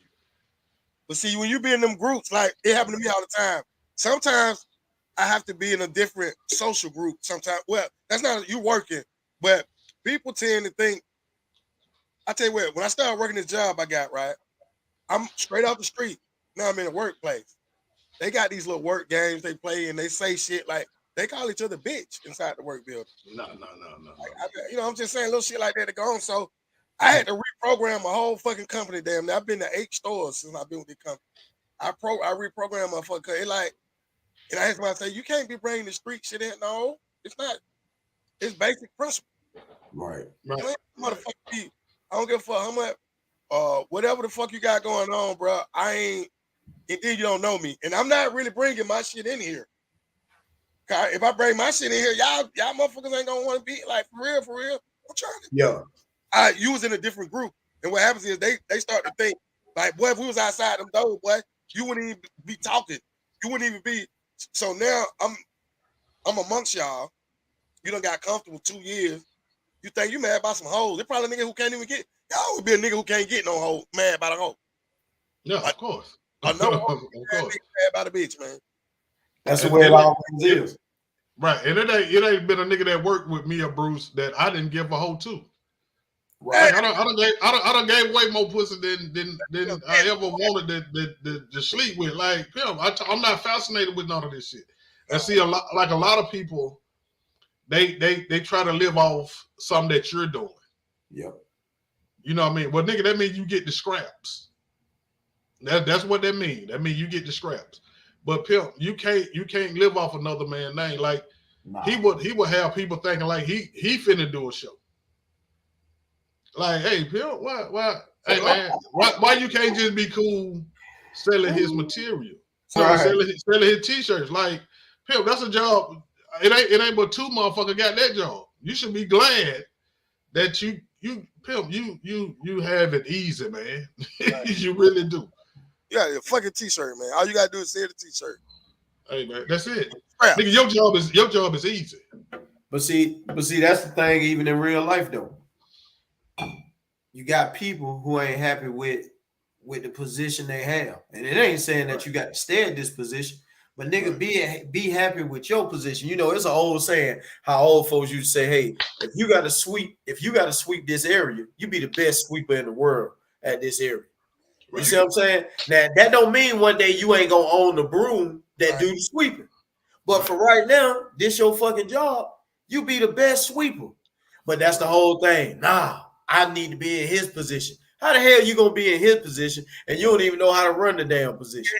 You got the sweep. Like it's a couple of players that work with Bruce that they used to get mad because I didn't have to do what they had to do. Right. You know what I mean? Like, pimp, I don't have to do that, pimp. It ain't. But I don't mind helping y'all do it. And Bruce used to get on me all the time, like, Black, you know, hey man, you're a star now. You don't have to do that. Like I help them sell the t-shirt. If they got a long ass line, like I'm not too proud for that, pimp. Right. I'm here to help us get all this money we can while we in town. Like, I don't care who money it is. Yeah. Let's just get this money. Yeah, I'm a team player. I'm a team player. Right. So, but both of y'all, we talking about work. I'm pretty switching a little bit, but I got one of my young boys called me last night. I mentor him. He ain't no street kid. He went to Magna High School. This is very important, y'all. Like this small. I don't mean to change, but I want to get y'all opinion about this. This kid, we work. You know why I work at Black? You know, cutting this. Yeah. So I was a manager, and he ended up being I hired him as my under me guy. Okay. And, that this particular time ain't no shit. We was over there in that store just really just fucking. I smoke weed in you know, fucking off. But he's a young nigga. But I'm still trying to straight. You know, I'm gonna tell you something. His dad died. It's weird. His dad died back then. When my son died, this kid came on here and sat with me for hours. Some shit was going on the whole time. Real good friend of mine, young brother, one of the smoothest young niggas I know. He's a manager at Publix. Man. He get a little bread. He ain't never 24, 25. But he called me last night to ask me something. Check this out. And this was fucked up with our community. And I want to have a conversation about it. He said, hey, big homie, I'm thinking about going to be a police. What you think about that? Now, first thing I said, you know what, Shawty? I said, I can see you doing that, but I see you being a good cop. You know what he said? He said, bro, that's what I want. Now, don't get me wrong. Brent, goddamn, just like he like that. He just go to work. You know what I'm saying? No. Great. Because you don't need to be selling this shit old. Right. Oh, so he a real young nigga. But he say, man, niggas always complain about it bad cops. It bad. So you mean tell me if I go be a police, it's a bad thing? I'm a fuck nigga because I want to go. He looking at it like from another perspective. He want to do some good in the community. And he say, man, I'm from here, bro. He say, be them country white boys be coming from other place because niggas go out to be polices. They don't want to have to deal with that shit. Right. So what I say is, black people, we got to stop this fuck ass shit because here's a young man that's trying to do something. He want those bad cops. He got a passion for it. He said, I lock the motherfuckers up, bro. He said, but I commend him for that, man. Like, and even I before thought like, nah, you need to go be no police and shit. Why the fuck not? If we didn't have, I'll be right back. All right, but you understand what I'm saying, bro? Yeah, like, you got to change the mindset. See, that's the only way to weed out the bullshit anyway. You see what I'm saying? It's gonna start with him. Actually, I ain't gonna tell you no lie, Pearl. I would tell him to find at least bare minimum. I'm just saying it ain't like he got to hunt him down before he go in there. But I'm just saying I would like for 4 to 10 of them to go in there as a group with the same mindset. Yeah. Because now he got something around him. You see what I'm saying? That when everybody else, because one thing I will say, because I know this for a fact, that blue code, it is real. You see what I'm saying? And the reason I know it because I've dated. Yeah, I understand that too. I've dated some women police officers, and that's been high up in the rankings. And when I, you know me, I'll float some shit out there. Yeah, I don't blame. And which it is directed toward them, but it's only what they deal with. You see what I'm saying? But I want to see how you respond, because now it's almost like you got to open. It's like once I float this information out there, which pertain to y'all, it ain't got nothing to do with civilian versus y'all. It's just y'all in y'all own department. And then if you so secretive, my mind clicking is like, what the hell you so secretive for? Because you supposed to be ready to do the right thing. So you telling me is limitations. So that's one thing that, you know, like I say, you can give him. That's why I say I would love for 4, 5, 6, 7, 8, 9, 10 of them to go in, because now when there's other who like, nah, man, you know, we don't do that here. You know, it's us against them. If I was a fuck nigga though, check this out. He really look up to me. You know what I'm saying? Yeah. Like he look at, he value my opinion. Okay, good. It was a chance that he probably went. So what I want to say is he last night after I got the phone with him, he started the process. And I said, "Shot, get it. You're gonna do good." And he's actually gonna take a pay cut, y'all. He make a good to be a manager at Publix, like ain't gross. I mean, he shot to get a check to be a 25-year-old nigga. And I commend him for that. He got something in his heart, man. And it might sound crazy to some folk, but what I'm saying is that my little homie. I said, bro, you ain't gotta worry about shit, about nobody. I say these niggas is cornball out here. I commend you. I commend you for doing some shit like that. It was different though. And you know what? For one split second, I was like, what? But then I thought about it. Why not? Yeah, why not? He always crying about it. Like we got bad cop. He want to go be a good one. So right. I just, how y'all feel about that though? About the young black men afraid to go do something like that because of what our community gonna say, or perhaps do to. Man, listen, man. People gonna hate you anyway. You know what I'm saying? Straight up. Right. And I'd rather be hated doing something good, you know, and that's just looking back on history. You know, you take some of the greats from MLK, Malcolm, you know, Marcus Garvey, you know, even women, you know, Angela Davis, et cetera, et cetera. You know, I'd rather be hated for doing something good than the fuckery. You see what I'm saying? Right. Because even with the fuckery, look how many people hate you. You see what I'm saying? So you're gonna get hated on regardless. Yeah. And people always got something to say. Yeah. You know what I mean? And then you gotta, like, it goes back to standing up for what you believe in. Like, I don't give a damn how nobody feel about something, especially if I want to. Like, my dad was a cop. My best friend was a cop. Right, great guy. You know what I mean? Great right, right. So, and I would rather have some good, honest police on now than dealing with the shit that we have to deal with. So, and then if it's in your heart to do that, like, pimp, go do your thing. Like, go do it. Like I told my partner this, like, nigga, and he always respected what I did. You know what I mean? He always respected what I did, and I always respected what he did. And I told him, I'm like, look, pimp. Only thing I'm gonna say about it, if I'm in your jurisdiction, I won't talk to you with that uniform on. Right. Like, if you ain't got the uniform on, nigga, we cool. But if you got that uniform on, I can't talk to you because my reputation is on the other side. It's on the other side. But at the same time, if somebody would have ever harmed him, right, I'm gonna come see about you now. Hey, it was gonna be a whole bunch of more niggas coming to see about. Right. Yeah, you know what I'm saying? Yeah. But I always, and then I never really wanted to be in his jurisdiction because I never wanted him to have to make a decision. My boy or my job. Yeah, we ain't our friends. No. I ain't finna never put you on the spot like that. But see, that's a good mindset. You see what I'm saying, Black? Because guess what? You already you just show respect not only for him, but you show him, hey man, I respect your job, and that's what a real friend would do, even if we're on opposite sides of the track. You see what I'm saying? Right. I can still respect you, my nigga. I used to love when sometimes, bro. Let me tell you something. Sometimes when the folk used to come through, that when I used to make my most money because y'all niggas need to be policed. Right. So I mean, then they scared.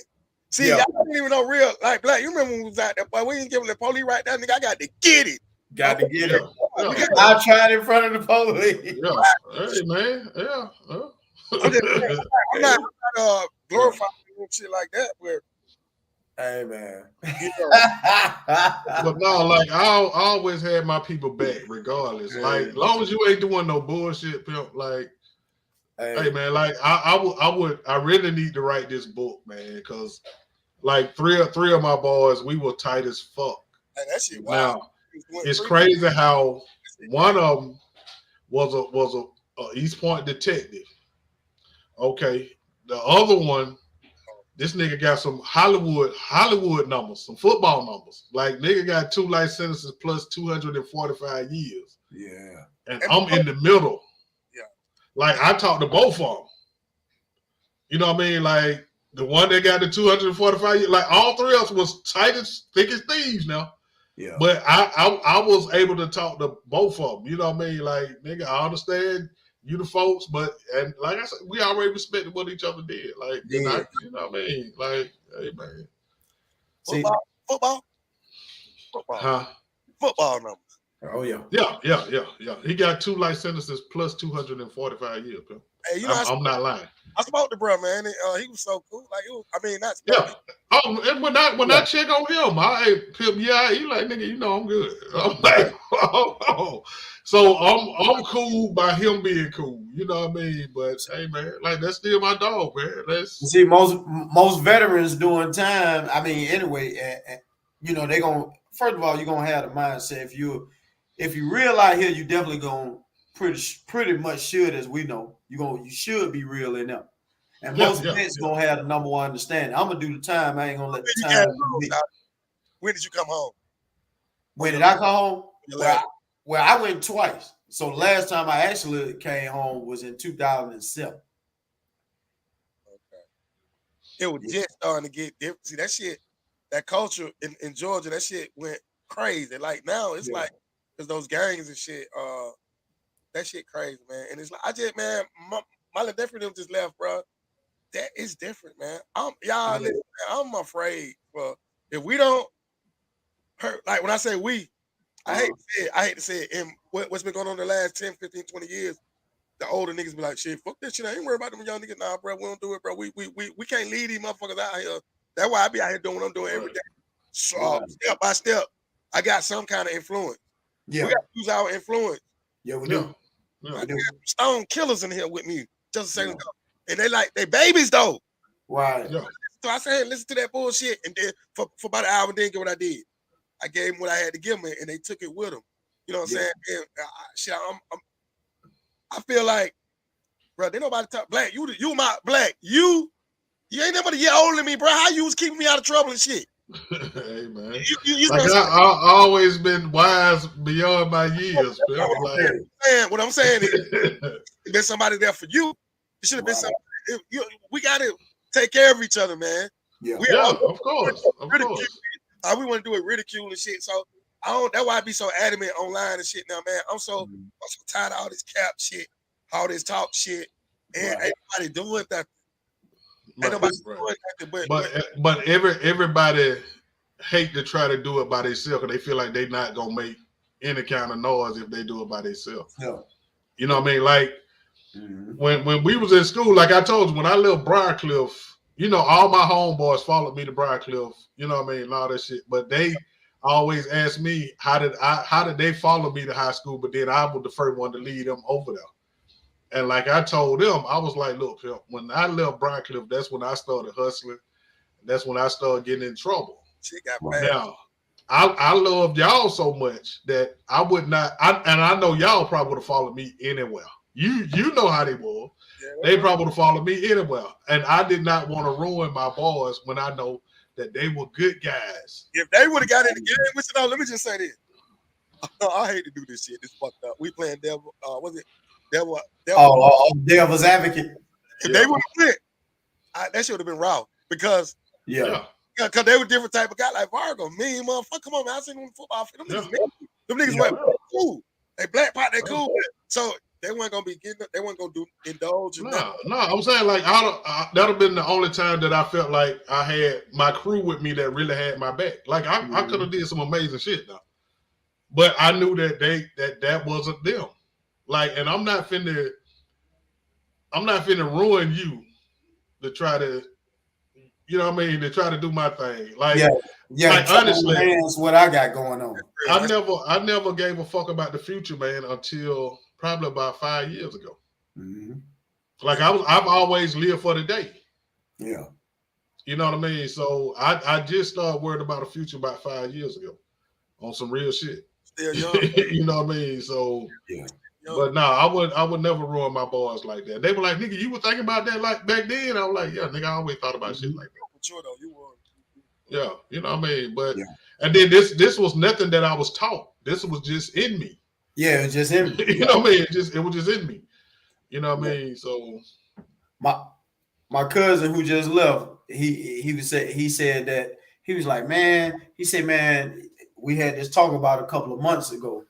He was like, cuz, he said, you younger than me. But he said, man, when we used to come by the spot, you know, get the green and stuff so we could have stuff to smoke on. He was like, man, you never would conversate long. Like, you never let me hang out in the area. You know, we had these little small projects that was on MLK and these not too far from by the cemetery. So he was like, man, as soon as you give me something, man, you'll hit the corner. And I was doing that purposely because I didn't want them to get accustomed to hanging over there. You know what I'm saying? Right. And he was like, man, I don't know if you ever noticed or not, because that's why I never would really get out and socialize with, you know, your other partner then, because when you get it to me, you gone. So it's like, well, damn, I guess it's time for it to go. Save it. That's right. Yeah. That's right. But see, I didn't really tell him. I was like, damn, you know, that's crazy. You observed that. But in my mind, I knew what I was doing, because I'm going to be honest with you. This my mama's sister's child. And on the real, if anything happened and I knew that, I couldn't explain that. Because I'm going to be honest with you. My mama loved like him and his brother. You know, they all, you know how every siblings had a favorite of their other siblings' child. And that was her favorite. And I knew if anything happened to him, you know what I'm saying? I couldn't explain this shit. And my mama at that time, even though she was getting high, she was going to have zero understanding. See, she was one of them what you call functioning addicts at the time. Right. Oh, yeah. Yeah. And she always had zero understanding, like with them. You see what I'm saying? So she was like, nigga, I expect this from you. But nigga, I don't expect you to be involved in them in nothing. I ain't expect you to say, okay, like, okay, so when you get out the highway, graveyard right here, the little store right here. Them little apartments right there. Hey man, I just both of y'all, man. I commend both of y'all. I want to say this. I know my black. I never would have thought MLK. I done been out there too. Nigga, I used to get money out there in Sterling Village. Sterling Village, yeah. Here it is. Two black men came up during that time. I commend y'all for being here, trying to make a difference now. So all niggas ain't fucked up. Like I want that to go away. Oh yeah. I want to share something else with y'all. I got 8 young niggas that I can name right now that came through my little camp. Either I coached them, did music or whatever, that are single fathers today. So all that deadbeat dad shit, they used to put on the black man. Oh no, man. Single that's single fathers, man. Yeah, that's all talk, man. Propaganda. Like black fathers are some of the most responsible fathers in the world now. Absolutely. Oh, yeah. Most fathers don't have nothing to do with their kids. You know what I mean? But like pimp, like, hey man, like I did everything for my daughters except comb their hair, and it wasn't hard. Like these are mine. That's like, right. I don't mind doing nothing for mine. You know what I mean? To get them a bath, to change their clothes, to change their pampers, to cooking for them. Like pimp, I did everything. You know what I mean? So that's honorable. It ain't, and all my kickball players, nigga, I got a great relationship with their kids. Right. Like nigga, I love kids. There you I go. love kids. Like my little great nephew just started playing baseball, 3 years old. Pimp, I'm in practice every Wednesday and Friday, like he my son. Nigga, like nigga, because that's the thing that parents got to get back to. Get your kids involved in sports, man, so they can get their ass in shape. Like we stayed in shape growing up. We stayed on a bike. We stayed in somebody's neighborhood playing football, basketball, baseball, acorn ball. Like we doing something all the time, man. And like my daughters didn't really do much. Okay. So now they kids ain't really doing much. You know what I mean? Like, hey man, like y'all, and it'll help you get more active too. Like they believe it or not, you going to your child practice will help your ass get in shape too. If you want to get in shape now. Yeah. If you just want to go sit out there and raise hell and all that shit, now you can. But if you want to do something, need to come coach one of these basketball teams, bro. I got hey, long as they got the fundamental down, I got it. Like I don't know if I got enough patience to teach kids from the start. Like I probably end up coaching my little nephew after they get some of the fundamentals down. You know what I mean? Because I know 12 to 14. It ain't that, man. It ain't that.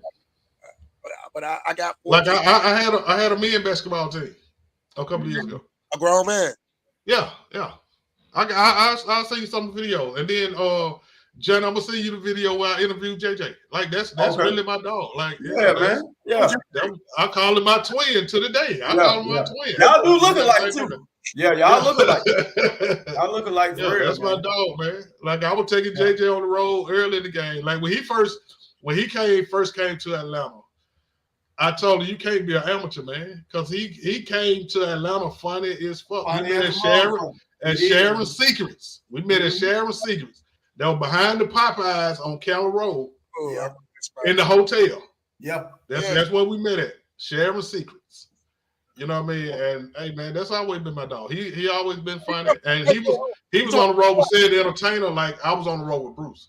Like I had about 8 years on the road with Bruce, and I think he still doing a little work with JJ. And I think with Sid the Entertainer. Yeah, with Sid. Yeah. And they some of the only cats that look out for other comedians. Yeah. What they did then. Like I don't like right. It's hard to look out for some motherfucker now because the game's so grimy, but yeah. Hey, that's the whole shit though. See, another thing in all business aspect, like your career was with comics. You know what I'm saying? Black, just like Pearl, you know, your business now is with the Youth Foundation. You know what I'm saying? Mine is with the media. Hey, we have to start mentioning things that, listen here, man, if you real, the real got to start messing with the real. That's the point I'm getting to. Yeah. See what I'm saying? See, even us being real and this person got the bigger budget and we still think that person is cool, which ain't nothing wrong with that. But we got to really start understanding we just got to surround ourselves with all that's real. We can't worry about who got the better budget to where we can get the information out. We ain't no nigga like that, no way. But you're absolutely right. Future said in the song before, man, real niggas back linking up. And I supposed to want to did some shit. I'm embarrassed to say on here. But Black, I text you, Black, but I said, man, fuck that shit, man. I got to live for me, man. And this is important to me. That's important. But she got a whole y'all work that shit out. Ain't nobody dying. Right. Motherfucking business. See, those are the things that I used to do. I stop what I'm doing, man. And it hurts. I done been that too, Bill. It hurts me. I be hurt. I just started putting myself first about the last 2 years. About the last 2.5, 3 years. Like I've always been there for everybody, made sure everybody was straight. Like even when I was young, man, I used to give people my last because I always had the attitude that I'm gonna be all right. Yeah, I'm gonna be all right. I'm gonna be all right. Like if you really need this, nigga, and they be like, man, you gonna give me your last? Yeah, nigga, go on. If you need it, go. You know what I mean, nigga, I'm gonna be all right. You know what I mean? So, and then like I said the other night, when people learn that you are put here to be a blessing to somebody else and not to be selfish, the world will be a better place, man. Yeah, it will. And you can't expect your blessing to come back from the same person that you blessed. That's what I had to learn. Right. Your blessings gonna come from somewhere else. Yeah. But you are put here to be a blessing to somebody. That's how you gonna get your blessings coming back to you. Like Pimp, they'll tell you now, like Pimp, I say probably about 3 years ago, like nigga, I was at my lowest point, nigga. Yeah. Nigga, I was staying in a room, nigga. Yeah. And I ain't never talked about this. I was staying in a room, nigga. Cause one of my old girlfriends looked out for me. Right. And nigga, I was still there for everybody else. Yeah. Yeah. They were like, nigga, how do you do this, nigga? Like, nigga, That's what you do. That's what you do, shout it. But like I always told them, like even people when I was coaching, like I was coaching during this time too, and cooking. And that's when I first started cooking. I used to give people, my players, food. I used to give them plates. They work every day. Yeah. But they'd be like, hey, Black, let me get some to next Friday. Nigga, I don't care. Nigga, keep your money. Yeah. No, man, I'm gonna get you. No, pimp, you good. See, As long as I know you appreciate it. That's it. Johnny, Just appreciate it now. Tell you something. I don't want to get too deep in this, but he right. He do that back in the days, and he did shit for me. I'm the type of person. Like when I met Shout, I'm just keep it real. I ain't trying to no mush shit. I wasn't used to no shit like that. So when I see people taking advantage of my partner, I ain't like that shit. Right. You understand what I'm saying? Oh yeah. I know. Because it's like he ain't no sucker, no shit like that. They don't understand. People don't be understanding. Right. And it's like I just think, man, that's why I'm stepping on that shit now, man. I ain't got time for anybody that thinks small like that. Like, bro, you ain't got enough sense to see what the fuck going on here, man. That man, come on, bro. Like I'm saying, so that means these type of people we dealing with, they got fucked up hearts like this, bro. Of course. I'm done with that shit, dog. It's like see, it's always gonna offend the person who genuine. Like, in other words, just like you said, bro. He came through you in a time of need. I ain't even need it. Shit. Right. The nigga just didn't want me to work for nobody. That's it. I was 15, he was 16, he just didn't want me to. But see, this the whole thing though, bro. You know it came from a genuine spot. Another person who you see that's coming to where you think they're gonna treat it the same genuine way you treat it, and then you looking at it, you like, nah, y'all motherfuckers just some scavengers, man. You know what I'm saying? Yeah. And it's gonna offend you because I remember me young coming up when I saw certain people do things for certain people, and I'm like, damn, man, you know, how you gonna misuse such and such like that, man, the way he, you know what I'm saying, the way he fucked with us, you know. And then as I'm getting older and it's my turn, like Black say, you know, it's my turn to be a blessing, you know what I'm saying, to those who don't have, you know, those who can't get, those who ain't got the mindset like I'm gonna get it again. Because once I really start understanding the shit I was involving myself in, you know, I'm like, well, shit, you know, it was just, you know, it's just that way of thinking. Like, oh man, you know, I had this shit back in. They kept fumbling though. See, what I did was I turned that blessing into a career. And right, you see what I'm saying? Like, Shawty gave my wings for real. And yeah, I ain't saying I was, you know what I'm saying, up and down. You know how that shit go, but I know how the game go. That taught me though. Hey, Black, you know something? After that, it wasn't there for me. I dropped some other nigga, man. I ain't calling you, harassing you. Right.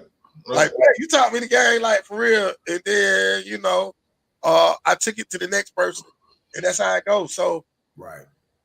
But people ain't like that no more. You know, everybody just want to take advantage of a nigga. And everybody selfish as hell now. Everybody selfish as hell now, man. Hey, man, that thing, listen, like we were just discussing, you know, with the code of conduct, the codes and the morals and the principles. You know, it ain't that no more, man. You see what I'm saying? That's right. Yes, it is. That's the only way I know how to live. Yeah. Listen, see, I ain't gonna switch up, but see, that's why we three. That's why it's three in that type of communication. Cause see, if I gotta switch up, I'm at the point to where I just won't fuck with you. You see what I'm saying? That's my motto. That's my motto. So since I know I ain't gonna switch, I just won't even fuck with you. Right. And see, listen, the same way I look for that as in the same gender, I treat the female the same way. Oh yeah. See, they ain't no different. See, I don't exempt them from that. Cause see, if I know that really you a broad and your morals and your conduct only read, you know, as for money. See, I ain't got no problem with you getting money. Nah. But if your morals and your principles are fucked up about how you see money and your views, oh no, we can't fuck around. We only can go so far. That'll make a beautiful woman. That shit makes a beautiful woman disgusting to me. Yeah.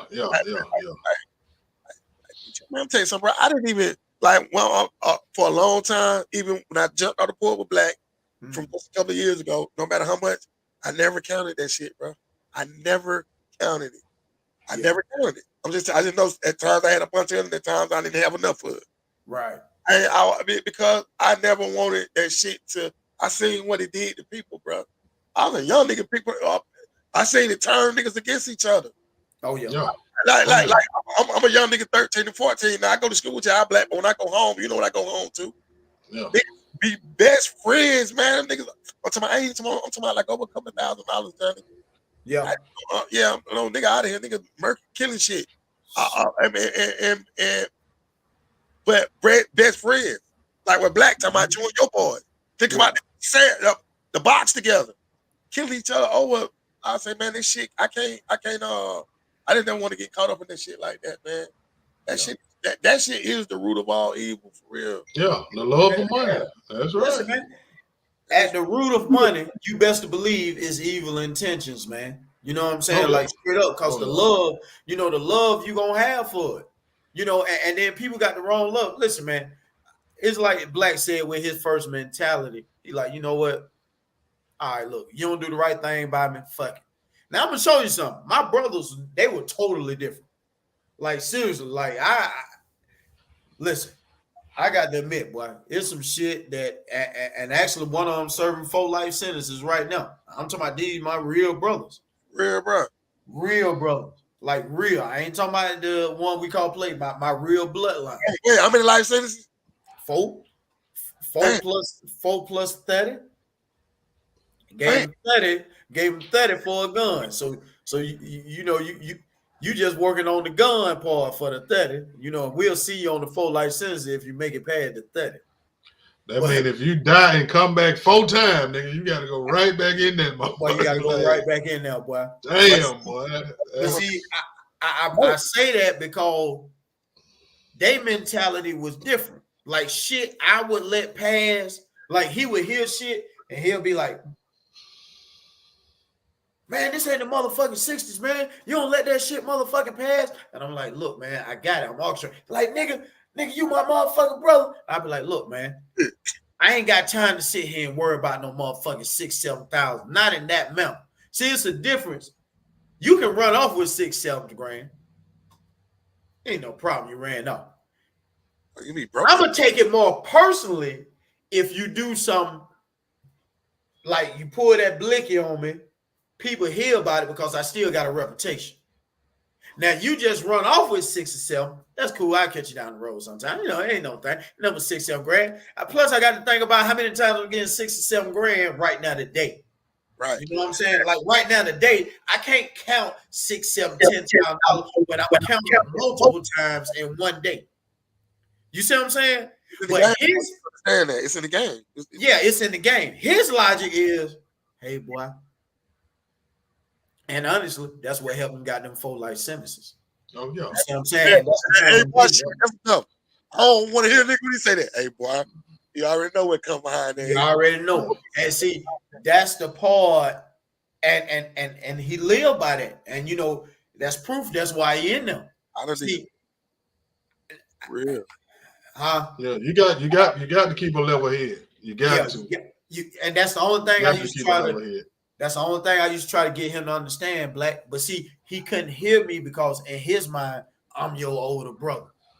But me being younger, and I'm telling him like, man, I keep seeing people make that same mistake, being so hot-headed about every little thing, about every little dime. I don't want to be hot-headed about every little dime because every little dime ain't meant to be hot-headed about.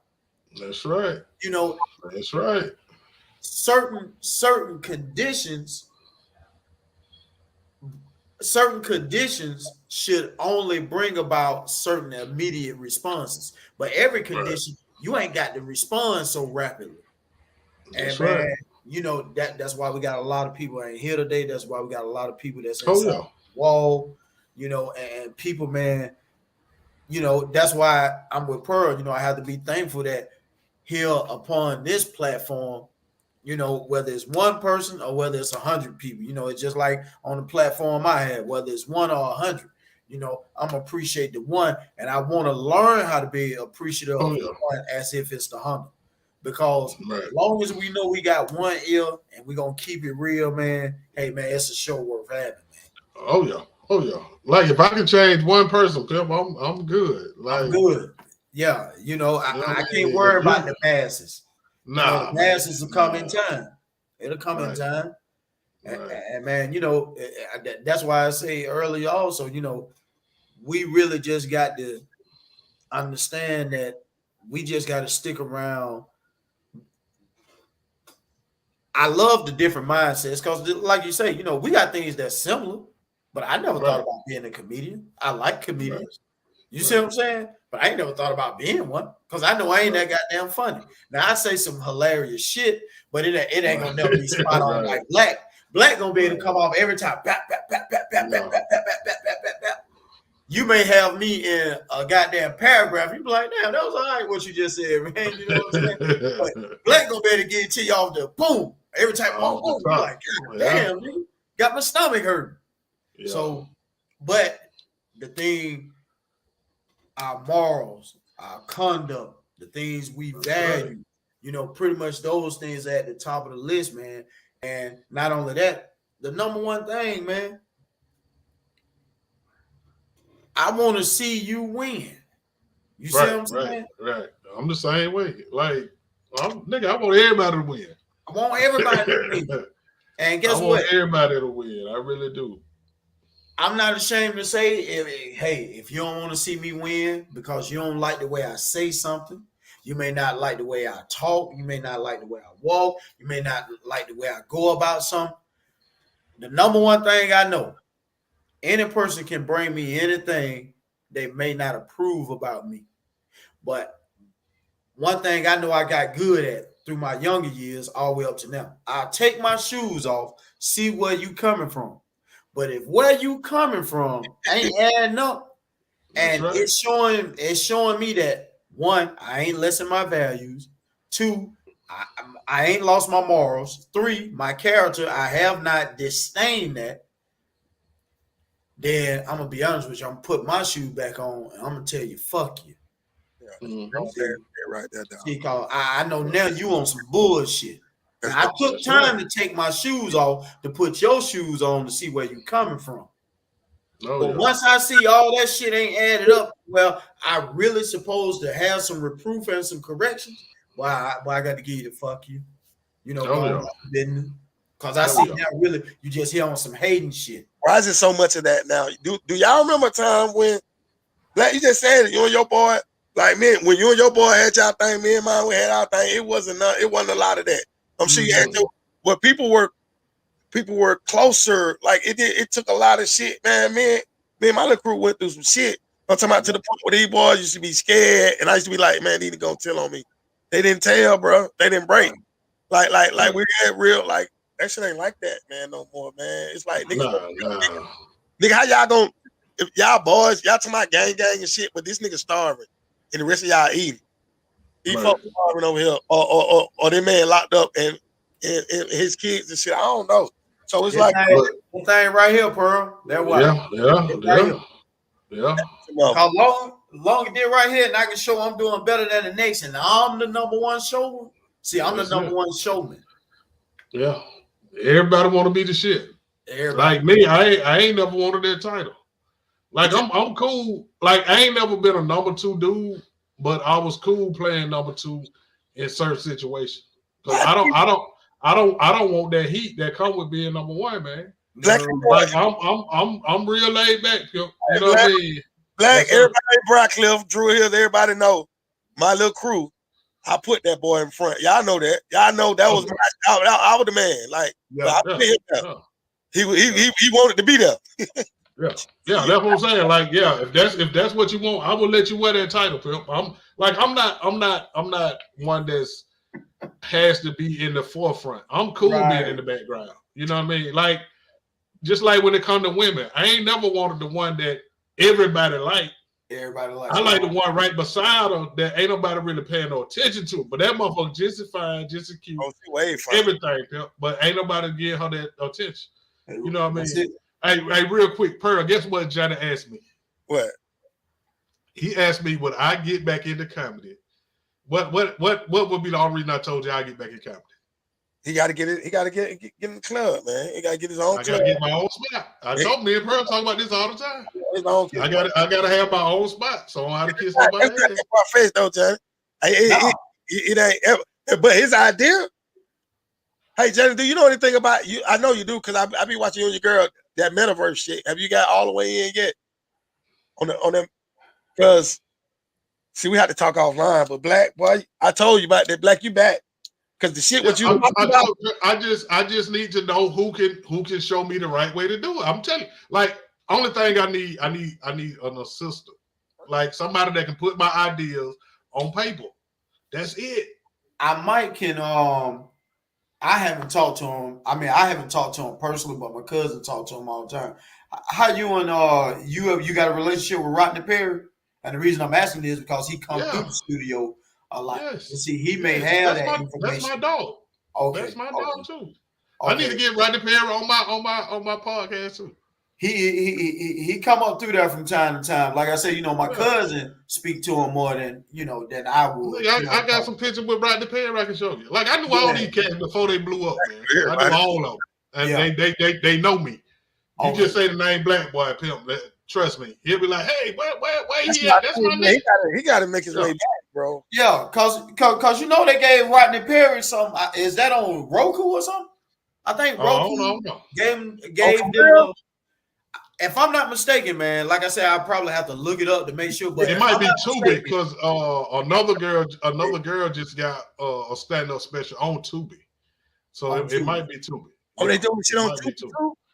Yeah. Well, the girl E Duchess. Okay. She just not coming up through the ranks, but she just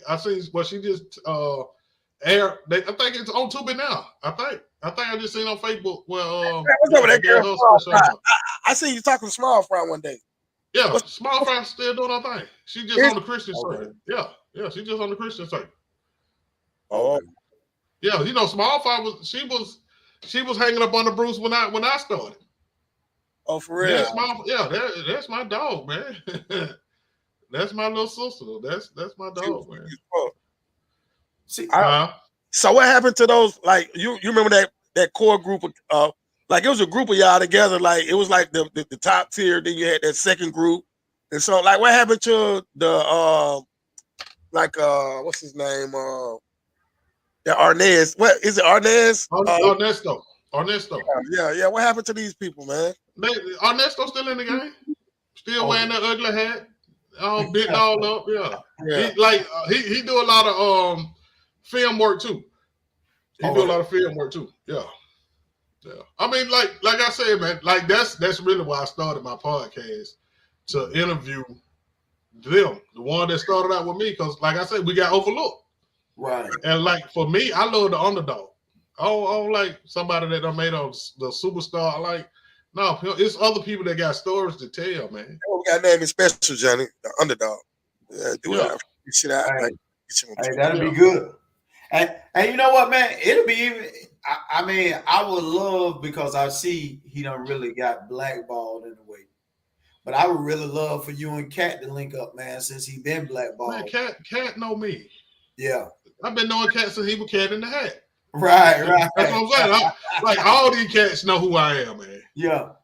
All these cats know who I am. You know what I mean? DL, Steve Harvey. Right. All like I knew all of them before they really blew the fuck up. Before they blew up. I mean? Yeah. See, like DL cool as fuck, man. DL cool as fuck. Is he? Yeah. Hell yeah. Well, he seems like a cool type cat, man. He do. Yeah. And see, I gained a lot of respect for DL because when they first started, like him and Joe Torre, they just used to snap on the crowd. Okay. Yeah. Now DL learned how to write and started doing some jokes, and that's what made his career blossom. DL learned how to write and started doing them jokes, and he ain't looked back since. Is it a method? I know it is, but it might be a stupid ass question. But is it? Yeah, no. Is it a method to it, like writing? Like you understand what I'm saying? Yeah, I ain't gonna tell you no lie. That's a good question though, Pearl. Because even I was gonna ask the same thing. The three keys to comedy is your stage presence, your timing, and your delivery. That's it. Once you get those three things down, you can say anything. Right. Is it Like natural? Is it just natural? Some people just yeah. When it's natural, it's easy. name one though. Name a person that just. It's almost like going on the basketball court. Your shit just wet. You ain't got just like who you know that's like that. Like just being the JJ, JJ, JJ, Yeah, he naturally was a funny. natural fool. I ain't gonna say. I mean, Double D, nope, naturally funny. The yeah, Keys, naturally funny. Rodney Perry, naturally funny. yeah, Like it don't take no energy for them boy to be funny, man. So basically, they like underground comics. Would you say? Uh, well, they start. Rodney Perry, I think he always been. Well, like all of us had to start on the underground circuit, really. But they wasn't hard then. I'll say that. right. They wasn't hard then. But they call it the chitlin circuit. The nigga circuit, really. They call it the chitlin circuit. Oh, they had the chitlin circuit for the comics too. Yeah. Like when I started working with Bruce and started meeting all these mainstream club owners and all that, like they didn't know anybody up on the Arnez and Bruce and Earthquake. No, they didn't like they don't even get in. And I try to tell the comedians that I'm like, look, when you doing black comedy, try to get in the mainstream room too, because a lot of them white folk they don't even know who the fuck we are, pimp. Right. Like they had no clue who the fuck I was. Damn. Did they want to know? You know what I'm saying? No, they don't look up on the like. You really have to establish yourself as a black comedian before they even look at you, pimp. You think it's still like that today? Yes. Yeah. Because they don't want you. They're not finna put no work behind you. Like they don't want you till you done made it.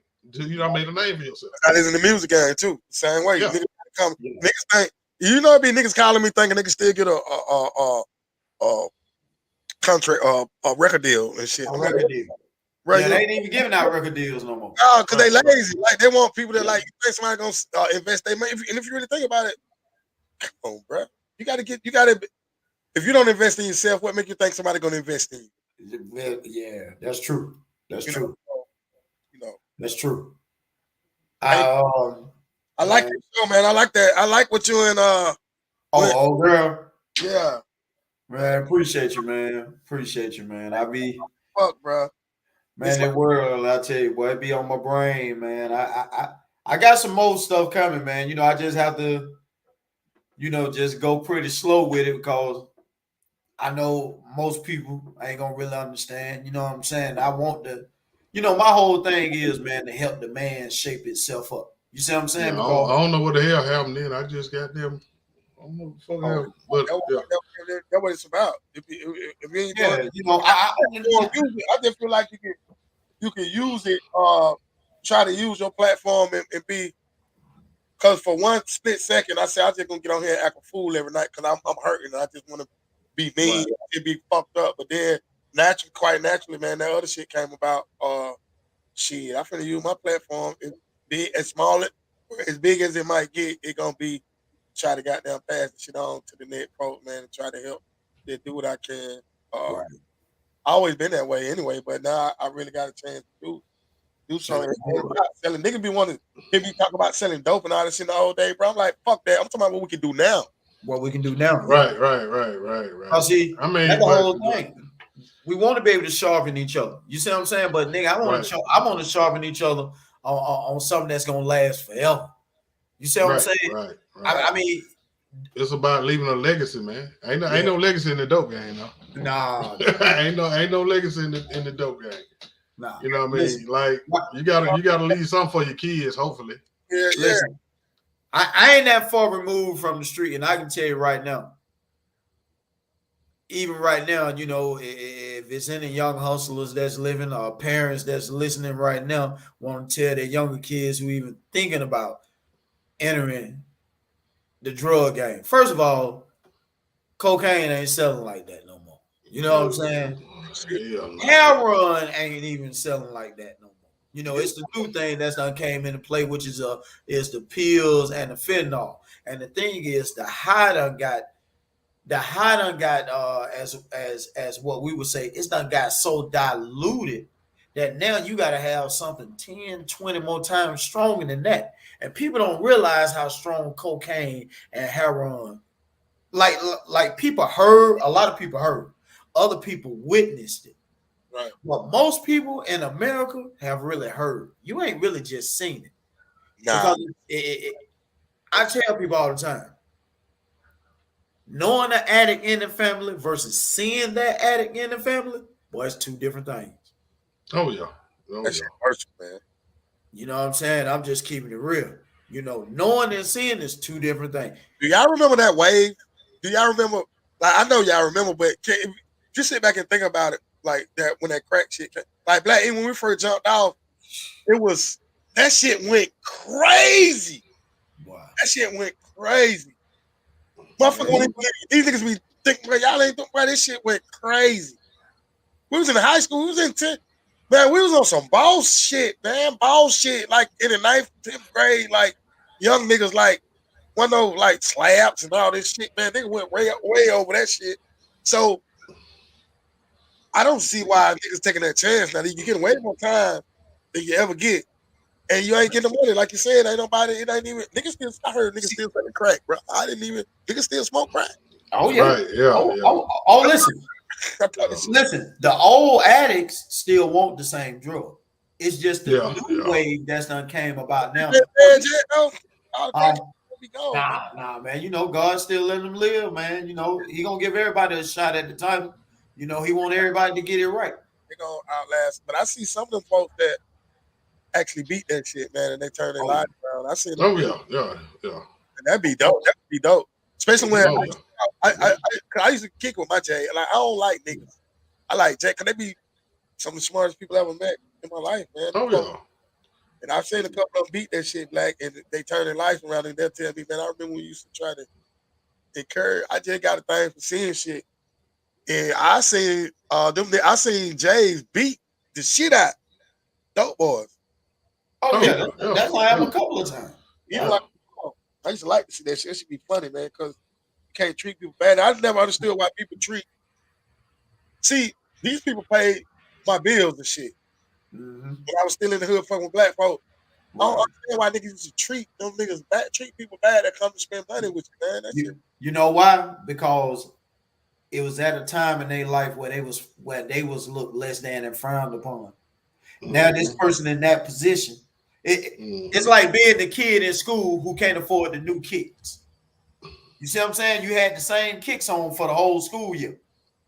And now you done got in this position to where, you know, it just so happened to be hustling and you can make some money. And now everybody else who joked on you, frowned upon you, you know, now you took it so personally. You took it so personally, but which I can't understand. Now, don't get me wrong, because I want to give understanding in that context, because here it is, you a child and you not understanding. Man, why I can't get the fresh kicks like Black got? Why Pearl got to always have a new shirt that come out? Why such and such always got to have this and that? And then here it is every year for the last past since we known you from elementary through middle school, damn near right at high school. And it's like, boy, you know, everybody always cracking on your shirt because it's the same shirt that you just had last year, probably 2 years ago. And now it's their first time in life being a part of something that they can afford something and get it and wear it and then treat the other person less than. And that's what happened a lot of times. Black, what happened in 1989? Let me see. I'm finna test y'all. Do y'all know what? Cause I be telling you young niggas. Do y'all remember what happened in 89? I tell you what, it happened. It started happening like May 1989. 89. Y'all remember that first drought that came through? When it lasted from May to like almost October. That the big drought. Come on, man. Was that I remember it was a big drought, like, but I don't remember. All right, but check it out. Remember much about it. This is what I want to get to. Do y'all remember when I was saying them pretty boys came up with the dope? And you remember when all of a sudden niggas started getting knocked by the feds and shit? Yep. Do y'all remember when the feds infiltrated the dope game in Atlanta, man? And them niggas started pretty boys now who we went to school with, some niggas who, you know, Yeah, they started coming up with the word. Uh-huh. Prep, they were preps. That's what we used to call them back then. Yeah, preps. Yeah, they started coming up with the word. They sit. Well, I ain't gonna say that, but back when I was the younger pearl, used to call them sisters. Yeah. No, I'm talking about the little dude. I'm talking about the dudes who, like, when I was in the 8th grade, they were seniors. I beat them up. Like I felt like Right. yeah, whole thing came up to work, and they started working with the folks, and niggas ass started getting locked up. I just want to see did y'all remember? I can name some names, but we ain't gonna name them names. But No, we ain't calling them. McAfee and shit. You know what I'm talking about? Right. Hey, that shit crazy, man. How that happened, and the reason why the feds got to infiltrate the gang like that because of these boys, man. They had no business. That's how all the shit get broke down. People go to running their mouth. They showed you that on the first 48. Right. Like behind them closed doors now, hey man. Yeah, it's different. See, you got to remember too, a lot of them, coming from back in that era because it was fresh. You know what I'm saying? Yeah, it was. Freebasing had last probably, somebody who I can think of off the top of my dome, like Richard Pryor said, they were freebasing in the 60s. I mean, late 50s, early 60s. Oh, for real? Yeah. So once freebasing shoot up, which go past the Nixon administration, which is about 65, 66. So you ease on in through Vietnam. They spin off with the heroin epidemic. Yeah. Crack cocaine, Vietnam in right about 79. Crack cocaine is about to get introduced, which makes it 1980. 81, once that thing travels through, you got to remember, you got all this money, and then these people are having tons of money who flip from heroin, they go from number running with bootlegging, flip to heroin introduced cocaine. So when all these people who are really a little bit before us, and then us inside that same generation, our age, and these motherfuckers leave, they got at home 200,000, 300,000, 3 million. Some got 20, 30, 40 million, 400,000, $500,000, however it go. Yeah. People like, man, shit, I got to get back home to that money. And then by the time you really look up and realize you can't never get back home to it. And if you do get back home to it, it's already. You see what I'm saying? And that's really what happened. That's why a lot of people who we thought was players, they got sucked under. You know what I'm saying? They got sucked under, one, because your morals, you didn't keep the game, you didn't keep the code to the game. That was one. Two, now you got to go on the run. And you got to realize the federal government tell you. Yeah. If you ain't the one who can really either help get the top dog or be the top dog, you won't get to keep your money. Nigga, you work for us, so you got to re-earn this money all over again. You see what I'm saying? And that's what happened to a lot of niggas. And then a lot of niggas also, as we see, it be about these girls. You trying to rush back home and get to this girl. You ain't understanding the predicament you put yourself in. That number one, you don't even supposed to have no girl in this game. You can have a couple of girls. You can have a girl you fuck with. But this game right here, it was way more dangerous back then than it is now. I'm just being honest. Yeah, it was way more dangerous. Like this shit right here, this kind of like a nursery, man.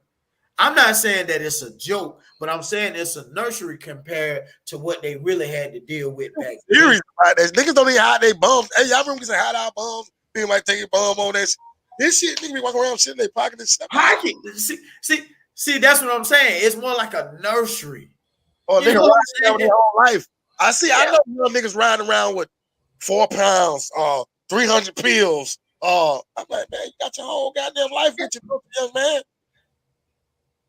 But that's why they stay in and out of jail. Right. Like, pimp, the many years that I hustled, man, I went to jail one time for it. That's it. Like now going to jail is a rite of passage now. Like we celebrate. We don't black. We should celebrate. You need the barbecue. Don't get the barbecue to the nigga who went and did 3 years. right.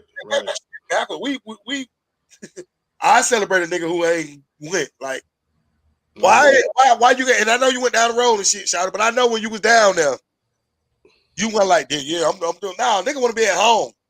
Man, listen. Oh yeah. It's crazy. I hate a jail nigga come home talking that jail shit. Listen, man. Once you go and you come home talking that bullshit, listen, you ain't learned that.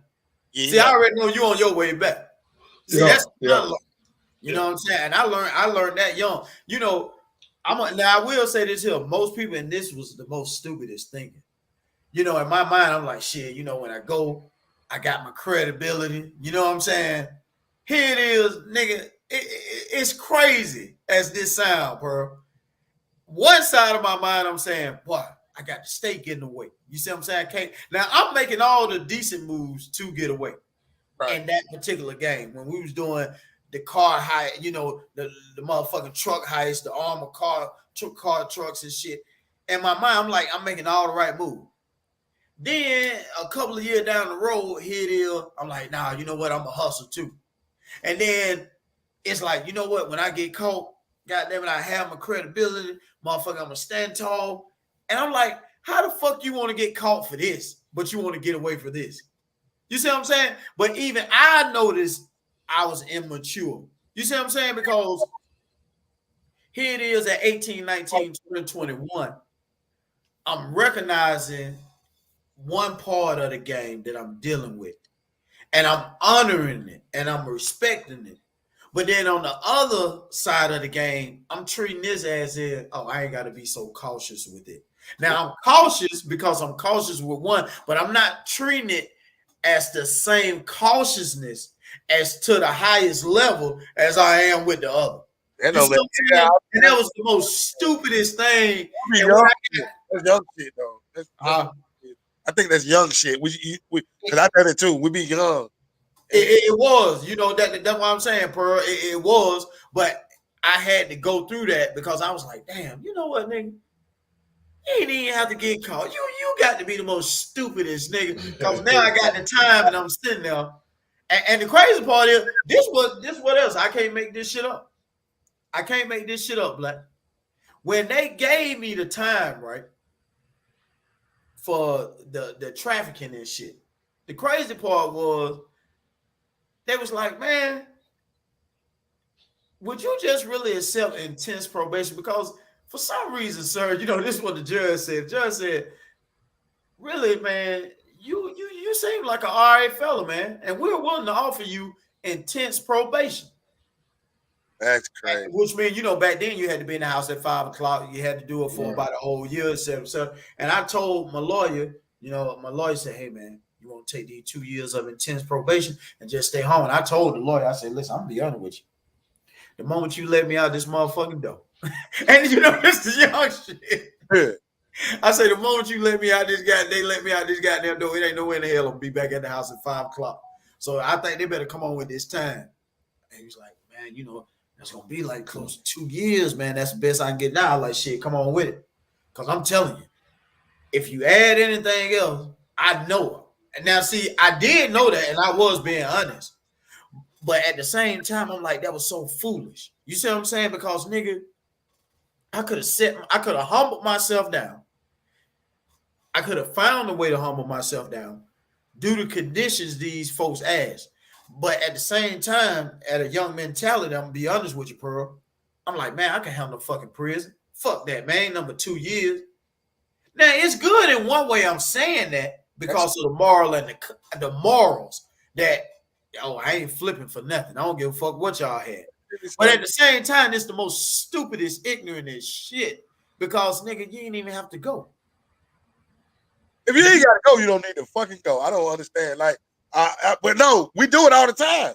Yeah, it be niggas laying for the dumbest shit. Yeah. And I'm like, bro, y'all niggas be laying for the wrong shit. Like, for the wrong shit.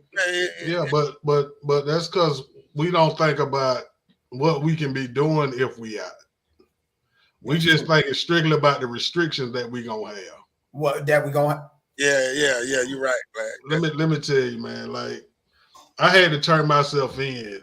You know what I mean? And niggas was like, "Man, you really gonna turn yourself in?" I'm like, "Look, man. First of all, and this was back in the '90s, so I got caught with a half a pound of weed. Right. Now, if I'd have been in the cab or Atlanta, I would have did probation. But Yeah. by me being in Clayton County then, Oh yeah. That go fucked up, man. you know what I mean? And Ooh-wee. they were That shit like nigga, Judge Deborah Benefield.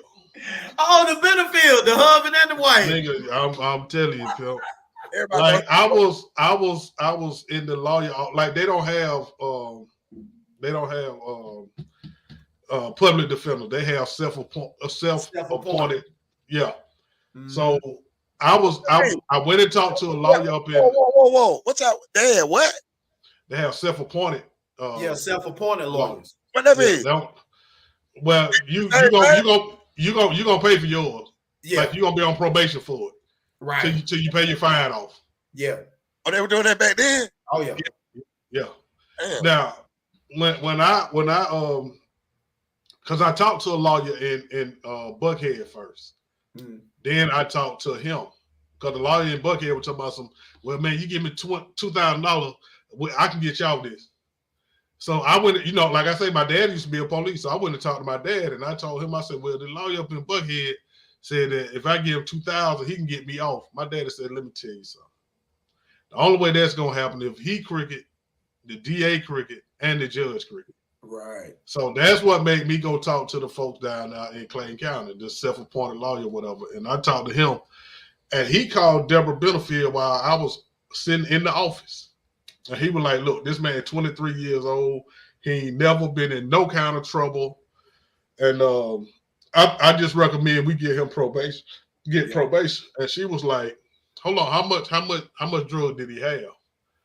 And he was like, well, he had a half a pound of weed, he didn't say a half a pound of weed, but whatever. Yeah. So he was like, well, he had a half a pound, and she was like, there's no way in the hell that he coming through my county with that amount of drugs and ain't gonna get no jail time. So right then I knew, okay, well, ain't no need me giving this white boy no $2,000. No. Now they tried to send me to a boot camp. But I told him, I was like, look, man, I was just in an accident, my back hurting and all that shit. So they sent me to the work camp down in Pike County. And I did 99 days. And it was and I scared myself because I was having fun in that motherfucker. Yeah, Pike County. I was having fun in it. Yeah. So see, it was the same as being on the street. Like I was the first day I was in there. Like they got a dorm in there they call the Thunderdome where they put all the young boys in. But they didn't put me in there. They put me with some old players in there. With the old school player. Yeah, so and they told me, they were like, big man, you don't smoke? And I was like, nah. They were like, man, let me tell you something. Buy you some, he said, we go to the store on Wednesdays. He said, buy you some cigarettes. He said, by Friday, the white boy gonna be out of cigarettes and you'll make a killing. Pimp, back then, cigarettes was $1.50. Yep. I'm making $20 off a pack of cigarettes. I'm charging $2 on cigarette, pimp, or a quarter a pull. Not working, then you're black. Hey, pimp. The second week I was in there, I told my dad, I was like, look, hey, you ain't got to send me no more money. My dad was like, hold on, wait a minute. What the hell you mean? I ain't got to send you no more. Everybody go to jail needs some money. Right.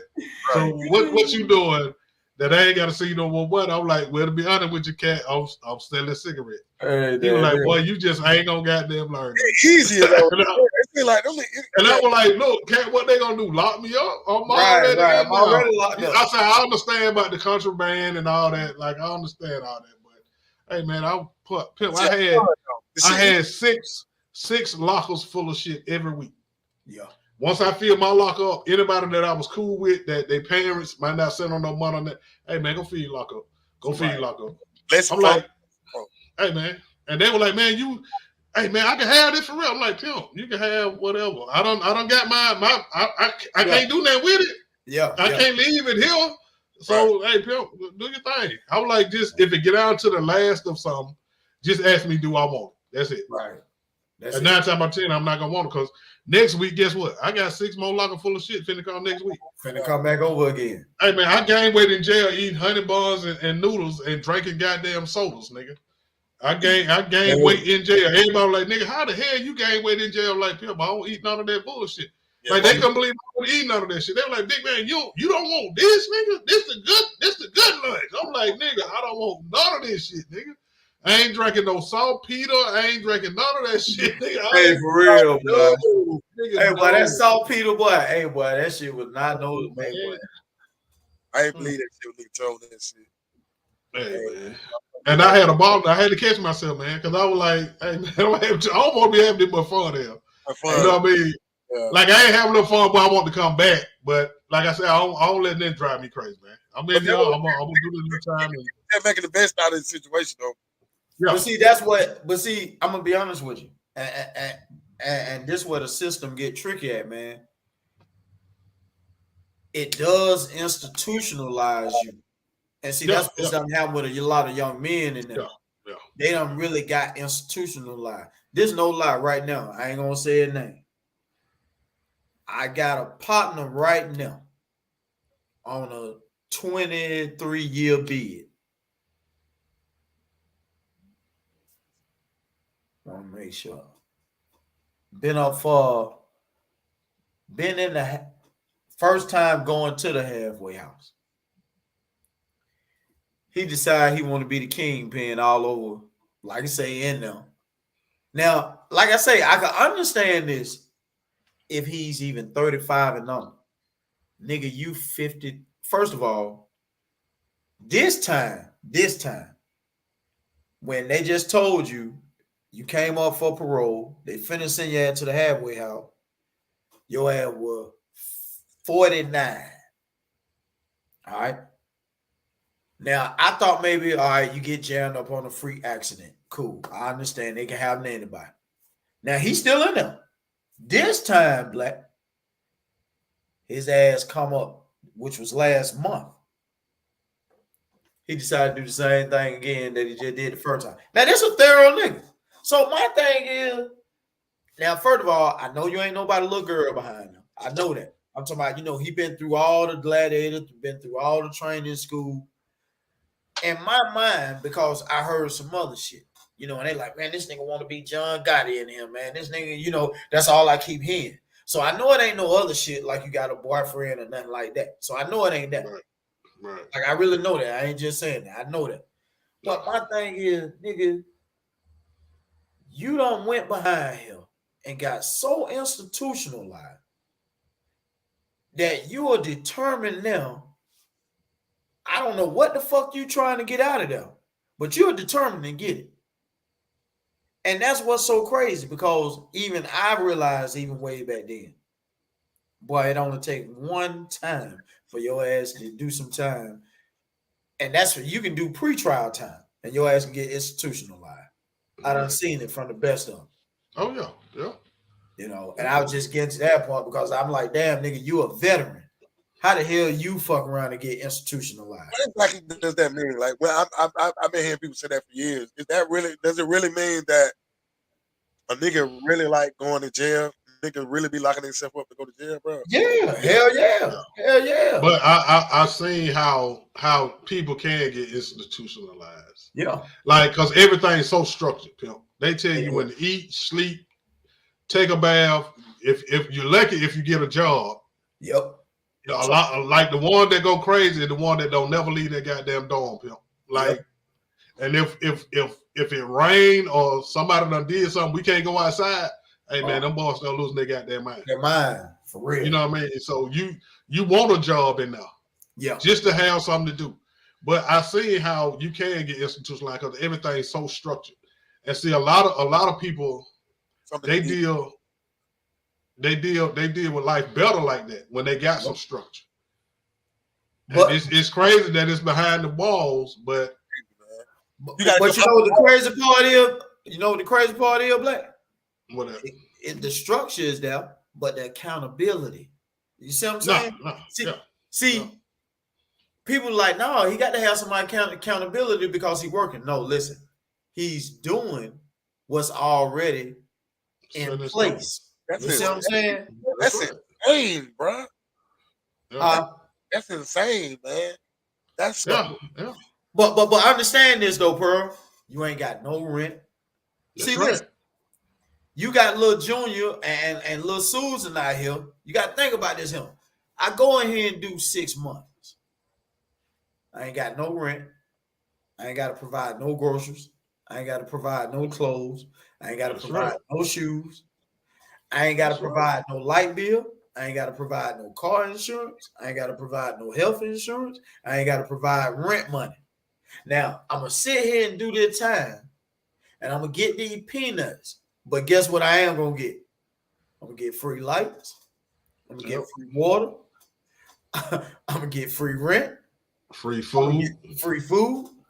I'm going to get free clothes. I'm going to get free shoes. You see what I'm saying? I still don't hear it. Like, I still don't hear what the fuck. Like, no, but I'm saying, like, it's more followers than leaders, Pimp. A lot of people rather be told what to do, so they don't have to make no hard decisions. Yeah, you ain't never got to make a decision again in your life. Right. It's crazy that it's like that because that's not you. That's why you don't understand. I'm gonna take care of you. Right. The system is saying that, not me as the individual. The system is saying, well, what you need to go home for? You got lights and water right here. Right. And that's just like the women that get on welfare and they tell you can't have a man in your house. You rather just have that little check. You know what I mean? It's the same thing. Same you don't concept. want no man telling you what to do. Telling you what to do. That's it. Same concept. Yeah, same shit. It just structured in a different way. Right. It's sad because that's a huge part of our problem. Like, yeah. Hell yeah. Like don't nobody want to work for nothing no more. No. Like it's you want everything given to you, and that's the problem. You know what I mean? But the real world don't work like that. Anything worth having, Pimp, you got to work for it. You got to put in some time, and you got to invest some time in it, Pimp. Even in hustling though. Yeah, anything, you got to invest time. All that fly by night shit, man. That's why they be calling themselves when they shit they call it 4-4 when they be 4-4 and all that shit. You know, that's the new shit. Scamming shit. Oh yeah, the scamming. They want to throw their whole life away to about 2 or 3 months. Yeah, right. Yeah. Like I actually said something about this. I think the other day when I did a little podcast by myself, like the dude Wallow that's with Gilly. Yeah. On the $1 million worth of game. Yeah. He said when he was locked up, he said old cat came to him and said, "Hey man, how long did it take?" And he was like, "What you mean? How long did it take?" He said, "Hey man, how long did it take for you to get them 20 years?" And he was like, "Hey player, you're losing me. What are you asking me?" He said, "How long did it take during your crime to get them 20 years you got?" Yeah. And he was like, when he thought about it, it was like maybe 4 or 5 minutes. It took you 4 or 5 minutes to get 20 years. 20 years. And he said that's what made him really sit down and look and think about, like, what the hell am I doing, man? That's heavy as fuck. Yeah. Yes. So damn, that's you can make that one mistake in a few minutes and it costs you. Yeah. For the rest of your life. Yeah. That shit don't, like I used to talk about this shit on stage, Pimp, 25 years ago, how you're worth more in jail, Pimp. Like back then, you worth about $250 a day in jail. They gonna spend about $7 a day on your ass. That's it. You done made them $243. And it was a line, it was a waiting list, nigga. Yeah. Nigga, it's a waiting list to get in jail, Pimp. Like at a goddamn hotel. It's a waiting list. This is business. Hey man, I remember you couldn't even get in that motherfucker. Motherfucker begging, like, "Hey man, pick me so I can go get my time over with." For like, boy, we ain't got a bunk for you. We ain't got. They'll tell you that. Yeah. We'll let you know when you can come. Nigga, they had a waiting list, man. They had a waiting list, man. I'm different, I guess. I don't know. I don't even I don't want to hear niggas coming home talking about it. Like, bro, I don't want to know about that shit, man. Hey. I don't want to hear. It's bragging rights now. It's a rite of passage. Like they don't trick these young folks into thinking that that's really a rite of passage. Like, Pimp, we we try to figure out how to stay out of that motherfucker. It's hard. It's harder. Not but not let go. Like, Pimp, are you serious? Like, hey man. See, this generation here is supposed to learn. I'm gonna be honest with you. It's supposed to learn from us. But what's gonna happen, man? Listen, man. That's why I say it really everything that these kids fighting against, plus what we fought against, all this was already designed. You see what I'm saying? That's why I say the history is very, very important. That's right. Yet to this day, I'm telling you, man, I want us to really have, Black on your show. I don't know when, but I'm telling you, man, I want to do more studying on the guy when he was speaking about the woman working. You see what I'm saying? And I want women to understand, I'm not really against you working. You see what I'm saying? Hell no. I'm never against you working. But man, I'm telling you, I need to study this a little more, because even in my mind a while back, years back, I was sitting there thinking, how is this so bad for the man? You see what I'm saying? Because when I look at a household to where my grandmother went to work, she was a maid. You know how most of them were maids for the white household, or doing, other little service industries like clerk, or however it go. Most things that's feminine for women that men just didn't care for no way. So, but I noticed women did make sure, even coming from those 50s, 60s, and 70s eras, it started changing just a little bit to where you can see it toward the 80s and the 90s. But most of those women, 50s, 60s, and 70s, they was like, nah, I got to be at home by 2:30. Because once my grandkids get out of school, or however, once the husband get home, I got to have dinner made. I got to have this house in order, boom, boom, boom. So as time kept moving on, the whites understood that they had to release these women to do that. You see what I'm saying? So I don't know which one fit the situation, but if we look at the time structure, once that 80s and 90s got there, and they had them push that what we was just discussing as, hey, you can't have a man in a household if you receive our benefits from the government. Right. With that being said, as those who didn't take the benefits, and they put them in these, they let them get benefits through schooling and certain jobs, to where they wouldn't give it to the man. You see what I'm saying? The man couldn't get that same intuition and that same job that he was already qualified for. Now we're gonna give it to this woman. Why? Because we need this woman to be over the household. Right, because they can control the women. Well, that's what happened. That's what happened. And I wonder what happened to that man during that time. What happened inside? Y'all understand what I'm saying? Yeah. Like, how to make a nigga feel like, you know what I'm saying? Like, and now she started. Go ahead, because I know where you're going. I know. See, listen, Pearl, for those who, you got to think now, a lot of men coming from the 50, 60, 70 eras, a lot of them had education, but a lot of them didn't have education. Right. But you got to look at history, how it show you it was a split though. The ones who didn't have real education, you got to remember, still had jobs like a good foreman. You got to pay for that even way back then. They was making $30 an hour. You see what I'm saying? Like if you was a hell of a foreman, now if you was just into as what we know as the construction worker, they weren't really getting it, but they had enough because the economy wasn't so high, you could still afford the household. Right. Okay. You see what I'm saying? Because you got to remember, back then rent wasn't nothing, but it had got to $100 and some dollars. Yeah, maybe $500. But you got to remember, even the worker, the construction worker, we just talking about the construction, he was able to bring home $300 every week. You see what I'm saying? But you got to remember, the rent wasn't no more than $500. Yeah. So like our original house, the house I grew up in, come to find out the damn rent was $100 and some dollars. See what I'm saying, Black? See, $100 and some dollars. Like that, and that's why I tell people all the time, I'm so glad I'm a 70s baby.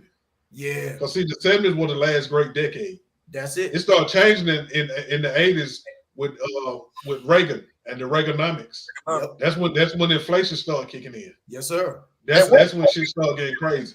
That's when shit started getting crazy. At what point did the man totally gone? Do y'all remember where it was just the nigga non-existent in the household? All that shit started in the 80s.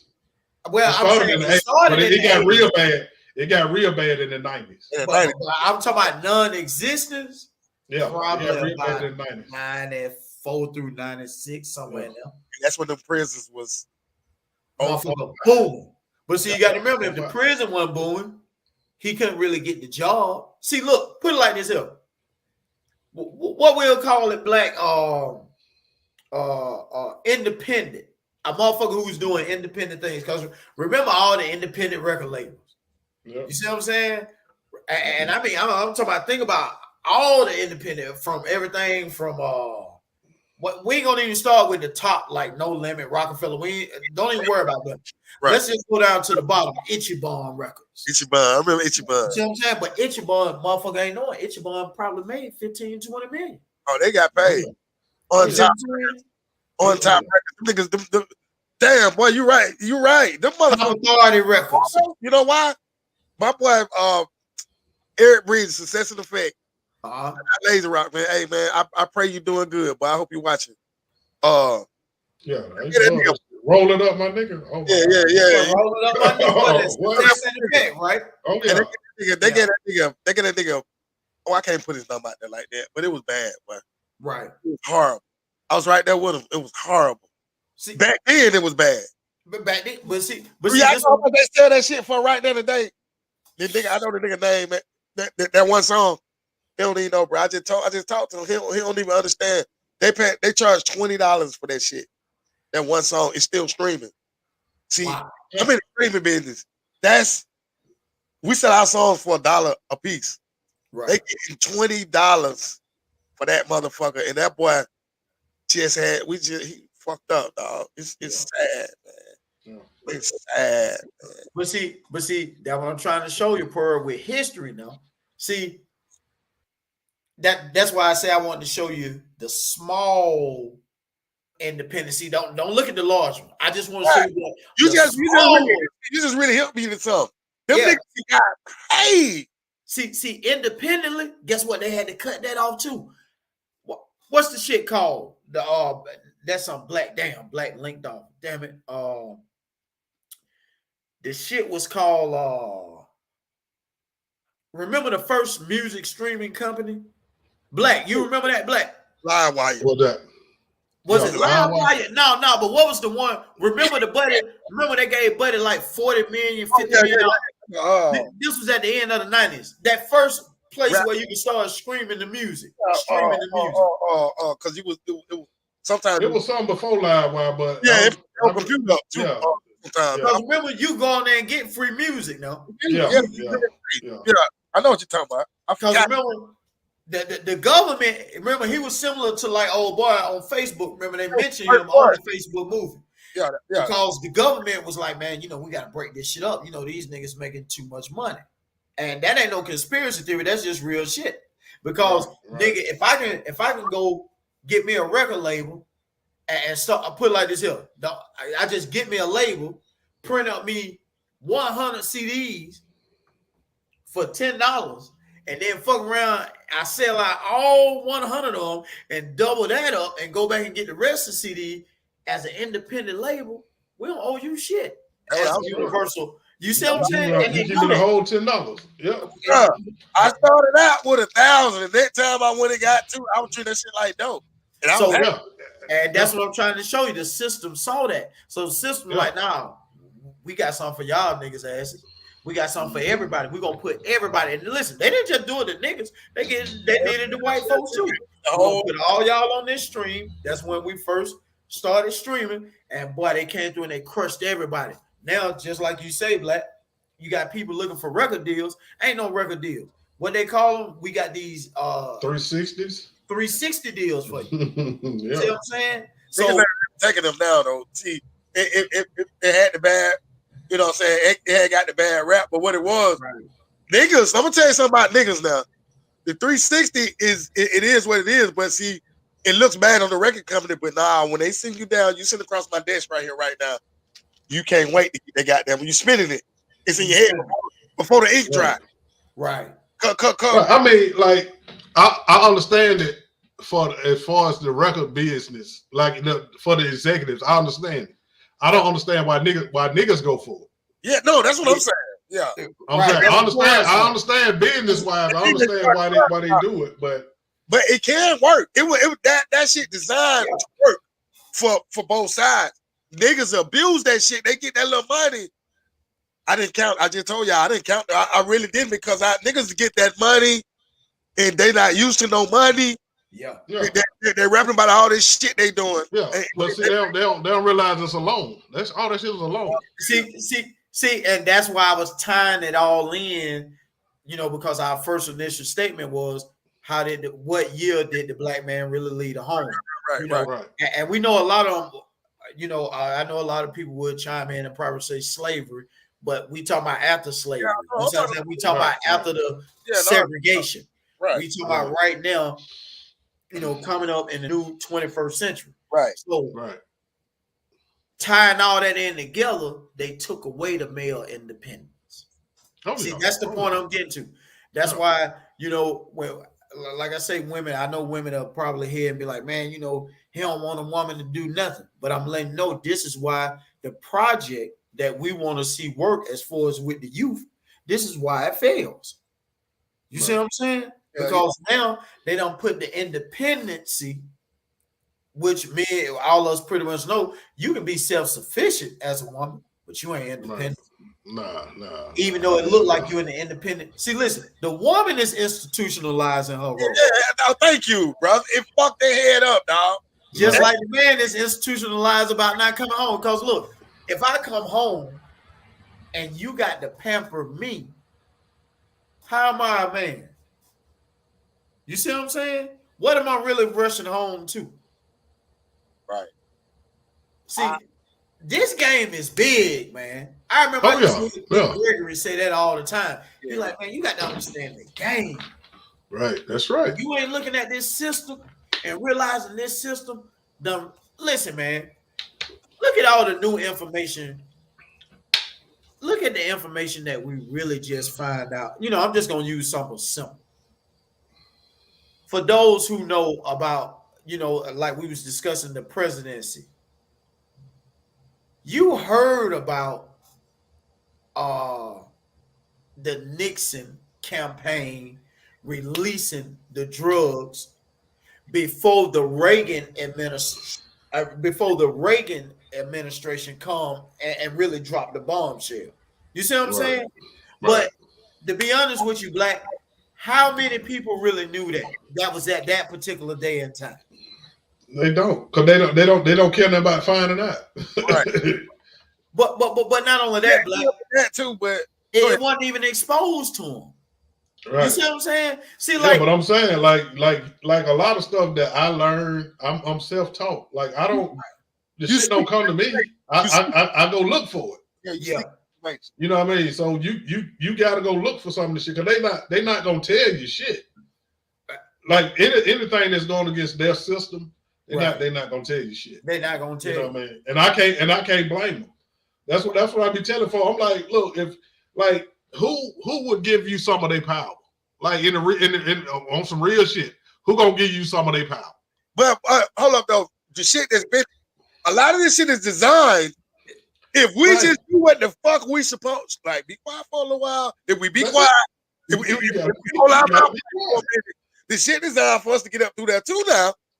Yeah, but I'm saying, but the way that you can get up through there, you got to go find out for yourself. Oh yeah, definitely. That's what I'm saying. Like they're not gonna tell you how you can do it. Just like it's a lot of money out there for Black folks now, especially since they started all this Me Too shit and all this old shit. There's a lot of money out there, but they're not gonna tell you how to go get it. No. They'll let that shit sit there. Yeah. And you got to take it amongst yourself to learn how to go get this shit. What's happening? Yeah, that's true. Just like I done told you, I just need somebody that know this shit, so I got the ideas to go get the money. Right. I just don't know how to put that shit on paper. Just don't know how to make that. Like in a meeting, nigga, I'm gonna talk just like I talk now. in a meeting. Yeah. I need somebody that can talk for me that know how to talk. They talk. Right. You gotta have somebody speak their language. Definitely. Right. Because if I think you fucking over me, I'm gonna tell you, hey, no, hell no, that ain't good for me. Fuck that. I ain't going for. But that's not good for business. No. You know what I mean? But it's ways around it. If you find somebody that can talk for you, it's ways around. You know what I mean? Like the only thing is, it's hard. See, niggas have to understand what they good, what their strong points are. Mm-hmm. Yeah. If we got 5 niggas in the room, everybody want to be the goddamn star. My nephew and his little partner just left. Y'all niggas say, hey man, I just need this camera. If I get the camera, we ain't got to pay nobody to shoot video no more. He know how to work this. He done been on the set. Work. We just need to get the camera. I just ordered the camera. Cause that means him and his man, the goddamn boom, you should Shouter can take off with that camera. Now I'm ready to get some of my video shot for my artists. This shit, you get what I'm saying? That's work. We gotta work together, man. So you got a cameraman, you got a rapper now. You got everybody can't be the goddamn rapper. No, everybody can't be the rapper. But see, when the rapper realized, I gotta sell the t-shirt, right? I'm saying when the rapper realized that the niggas in the background is the one that get the money, the rapper the last one to get paid. Yeah, you get the fame, but you don't. You get your money last. Yeah, you do. Hey man, that's I'd rather be in the background. Yeah. You can be the front man, and if you look at it, a lot of white people, when they have businesses in the black neighborhood, they have that black man as the front man. That's the front man. They don't care nothing about being the front man. They want you to think a black person on it. Guess who's doing it now? Around the corner, I live with the Chinese got the goddamn black girl. Yeah. That shit tripped me out. I say this shit like 3 times. Like, God damn, they about time. Cause I used to think that back then, the motherfucker be, you know what I'm saying, you hurry up and buy it, all that bullshit. But now they got the black girls and now they, but still though, why we got our own? Like because I don't know. I think it started with the Jim Crow era, but I don't know when black people stop looking out for each other and start worrying about what the next man got. Like y'all 2 players, y'all my niggas. I don't give a fuck what you got. If I can help you get some more, I'm gonna help you get some more. I'll try to help you get some more. I don't sit around and be like, well, man, this nigga got this and I ain't got this. And that ain't never been me. But see, I know where that stems from. That does stem from, listen, that trait. See, listen, man, very few of us can check that trait. Listen, it ain't that trait don't exist in us. It's just, we just made a conscious decision that, man, the hell I'm finna hate on Black and Pearl for. You see what I'm saying? I just can't do no whole shit, bro. I can't do it. Right. But see, that's what I need you and Black to see though. See, listen what I'm saying.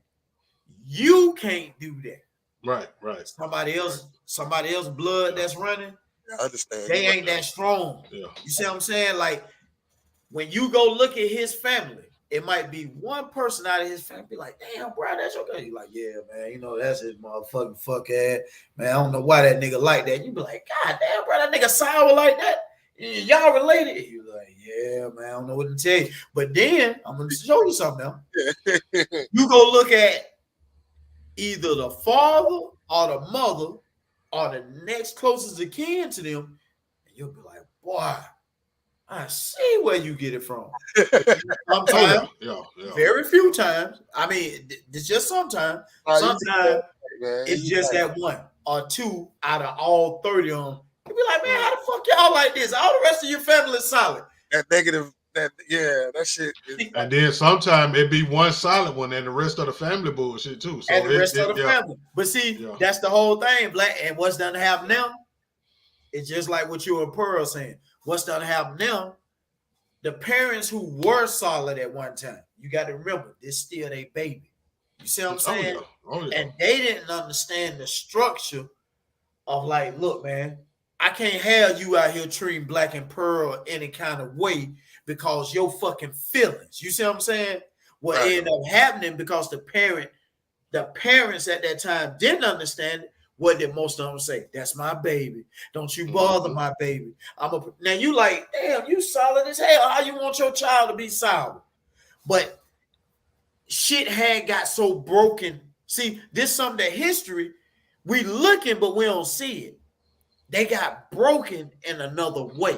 See, we see them stand up as that same stand up individual. But that particular parent who raising that sour ass child, they got broken in another way though.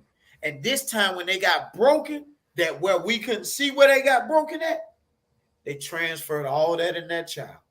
Now guess what that child transferred into that next child? Shout, you said broke it down. You said broke some heavy shit. A whole generation of fuck niggas was born, bro. Yeah. Oh yeah. Yeah. Yeah. And see, it wasn't that the parents really had intention for that. Oh, They just got broken in another way, but you couldn't see it. And by time we look up, we got all this bullshit. Right. You see what I'm saying? We really do. We got all this bullshit. I might be guilty of that, bro. Because it's hard to go against the grain, Phil. Like most people, they just fall in line. Like if everybody doing something, a lot of people gonna do it just because everybody else doing it. They ain't really worried about why they doing it. They don't understand a lot of shit about it. They just gonna fall in line. Just gonna fall in line. I don't want to know people like that. But most of I stopped expecting me out of somebody else. See, there you go. Oh, that's big. Yeah, I stopped expecting me from somebody else. That if it wasn't for that, I wouldn't be on. I'd be locked up or dead right now. Y'all, I'm gonna tell y'all something. Every situation I was placed, especially when I went to the workplace, I held everybody accountable to the principles and morals I be telling y'all about. Do y'all understand how ridiculous that is? When I'm treating these people like they supposed to know, I had to learn something about myself. So I'm a real nigga for real. I had to learn, like, bro, you can't be holding these people accountable to some street cold shit. They don't know. Yeah. You got to get on the shit they own, shout it. I had to get with that because I'm in a different environment now, and if I want to survive inside of here, I got to get with this fuck shit. I got to get when I'm around them, I have to play their game. Yeah, exactly. But I'm gonna tell you, I'm gonna show y'all something, and this I know for a fact. You just got to stand through the fire, and you got to know that it's gonna come out your way on the end. Oh yeah. Oh hell yeah, yeah. See, I know what y'all saying. It's like, well, damn, you know what? I just do my motherfucking job, and it's cool. Y'all want that standard way of doing things? That's cool. Now I ain't gonna commit to your standards, but I just let y'all have your standards, and then I just get my motherfucking job done. But see, even I learned, I'm gonna be honest with you, Malcolm X, and including Martin. Martin taught me. Martin say silence is betrayal. Malcolm said, you don't allow a person to think as they should when you know how things should actually be. You see what I'm saying? Yeah. So I mean, I put some time in you at first, but once I see I'm wasting my time, but see, that's where I'm going. See, listen what I'm saying. Listen, I'm gonna let you have your method. Mm-hmm. Just like you say, Black, I'm gonna come to you. I may come to you even 2 times, maybe 3, if I think I can get through you. But once I see you determined to have your motherfucking way, that's cool. Yeah. But what I'm gonna start right here on this platform, on this circle, I'm talking about, when we had our other jobs or whatever. Yeah. Oh yeah. I'm gonna introduce, just like you say, Pearl. I know y'all don't understand this moral, this concept that I bring from the street, and why you should have this code of conduct. Now, y'all don't go by this code of conduct down now on the D side of the building. But right here on this B side of the building, I got a strict code of conduct. You see what I'm saying? Yeah. When you're on my turf, you got to do by my rule now. But I know, like, I won't necessarily do what you do, but I know how to play your game. I know how to play your game. Yeah. Yeah. And me, I learned how to play your game better than you play it. Right. So I'm gonna switch it over to what I need to be, what it need to be, or what it need to be. Or if I can't, I just go get my own. There you go. And that's all I was saying. Go get that's my all own. I was saying. Yeah, because that's what I'm going to tell y'all. It became spiritual. I'll just give you a quick backdrop. And the biggest job that wore the company shirt, I had the biggest job in the company in the state of Georgia. My family thought that was great. Everybody thought that was great. I saw the type of shit they were doing. Man, I ain't with this shit. I had to, first of all, they forced me into some shit, bro. I had to go to therapy about this shit, but they played nasty inside. But what it did was it took me through a spin, and it got me here to where I'm at today. I look at that shit like it was my college almost. You have to spend that shit, because if you don't, that was my college. Learning when I was a manager. Right. Because I gotta understand, I had a beauty supply store from 2004 to 2008. Beauty supply store. Right. On Beautiful Highway. All this hair shit. I was plucked, bruh. I wasn't holding my mouth right. I didn't. You understand? I fucked up right there, but I got a second chance. But I had to go through. I had to catch the bus to go to work. I was had to sweep. I had to wear shorts at 40 years old. In the store, I had to realize I ain't give a fuck about it. I'm still pearl. Now the whole time, I'm a like that ass nigga. Right. Even though I'm riding the bus, niggas I went to high school with. I'm still listen. I didn't know that I was supposed to be ashamed, because I just been myself the whole time. That's why I'm transparent now. I don't give I was fucked up. Black, when you say, I think I had to sleep in the car. I had to sleep in my partner car, right? And go take a fucking bath every morning at Texaco before I get on the bus. Where I have to catch the bus. It took me 7 hours bus time to go work 6 hours, bro. Damn. Oh yeah. Yeah. But I didn't realize at the time it was all about you gonna do. I had to go through that shit because there ain't no way around it. Yeah. It built me. It gave me more character.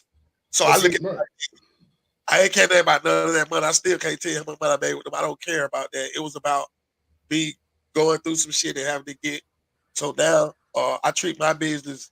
Now I just get them 20 hours a week. I'm proud of that shit. I work 20 hours. Y'all can have that shit. Man. People think I'm crazy. Hey, crazy, man. Shit. See, listen. The character who that's in you, you know what I'm saying? That spirit that's in you, that you allowed it to humble you. You see what I'm saying? And be like, okay, I know y'all using me. Now I got another way I got to humble myself because of the conditions that I'm in to get used, and just like you say, hey, whether it's sleeping in my other partner car, until I get my bankroll built back up. Just imagine, I tell people this here, just imagine the people who would never be that humble, who decide to psychologically let themselves get played all the way out. And where I'm going with this is the person who you will see, I just rather not even take the 20 hours a week. I just rather go sleep up under the bridge. You see what I'm saying? I'd rather hold a cup in my hand. Mentally, they got defeated. You see what I'm saying? I'm not telling people to look at them in a bad way. Mentally, they gave up so bad that they could not humble themselves. You see what I'm saying? Or some, people got to understand, giving up, you haven't did that humbly. See, it's a different than letting something go. Like, in other words, I let my pride go because, like, for instance, if I had to go sleep in the car right now, I know, honestly, 99.9% I caused that. So humbly, I'm going to put my pride aside, pay this car insurance until I build my bankroll back up. And then in about 2 months, I go find me a place, get my rent back started, boom, boom, boom, get my light bill transferred and get everything squared away and start back over again. Right. But like you said, though, Pearl, you did that without shame, which is good because you still you humbled yourself. Hey, I ain't gonna be ashamed of doing what I got to do because I'm a man. I got to get that done. But other folks like, nah, bro, you supposed to be ashamed. No, I don't supposed to be ashamed. That's the point I'm getting to. I might supposed to be ashamed about how I put myself in the position. But what I'm not going to do is be ashamed of standing up on my own 2 feet that God gave me and then go work this plan out, whether I caused it or not. You see what I'm saying? See, I'm going to be ashamed about one thing, about if I caused it. I'm not going to be ashamed that, hey, I'm going to stand on these own 2 feet and get the fucking job done. See, ain't nobody in the world going to make me ashamed of that. I don't give a fuck if I gotta catch the bus. I'm ashamed that I didn't do some of this shit. Let me tell y'all something, man. I learned how to cut meat, bro. Yeah. I learned how to cut meat. And I did this shit at an amazing time. So I'm saying if I would have did the right thing, let's just fuck all that street shit, all that, fuck all that. If I would have did the right thing back when it was time for me to do it, that's why I be talking to the young boy like, bro, I did it. I fucked up back then. You don't have to, it's not nothing that all of us have to go through. Right. All of us, I'm trying to give you the game, my nigga. So what I'm saying, well, and then and let's talk. I'm blessed enough to land back on my feet. It still be me. Come on, let's keep it real. We at a certain age, every nigga ain't gonna be able to. You understand? Right. That's right. So, if you don't know yourself, that's for the sake, bro. I can quit the job right now. I don't need it. Right. I'm not gonna quit that job, bro, because I learned myself. See, I need that to keep me.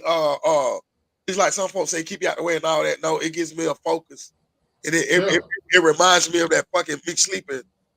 One of the worst nights of my life, man. It's raining, bro. I'm in a Caprice Classic. The rain coming in on me, bro. I'm fucked up. It was just like one of the worst nights I ever seen. Right, it's thunder, lightning. I'm out in that motherfucker 4, 5 in the morning. Then I got to go to work, bro. Right. I still had to go to work. Yeah. At this particular time, I needed that job. Right.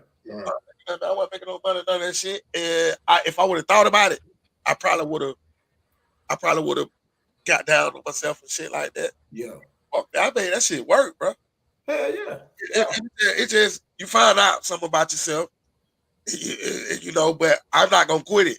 Okay, how much money I make and what I'm gonna keep, because I enjoy cutting meat. Yeah. And I don't know, it's weird, bro. I ain't gonna quit. I don't give a fuck. Like I said, bro. Listen, it's yours. You see what I'm saying?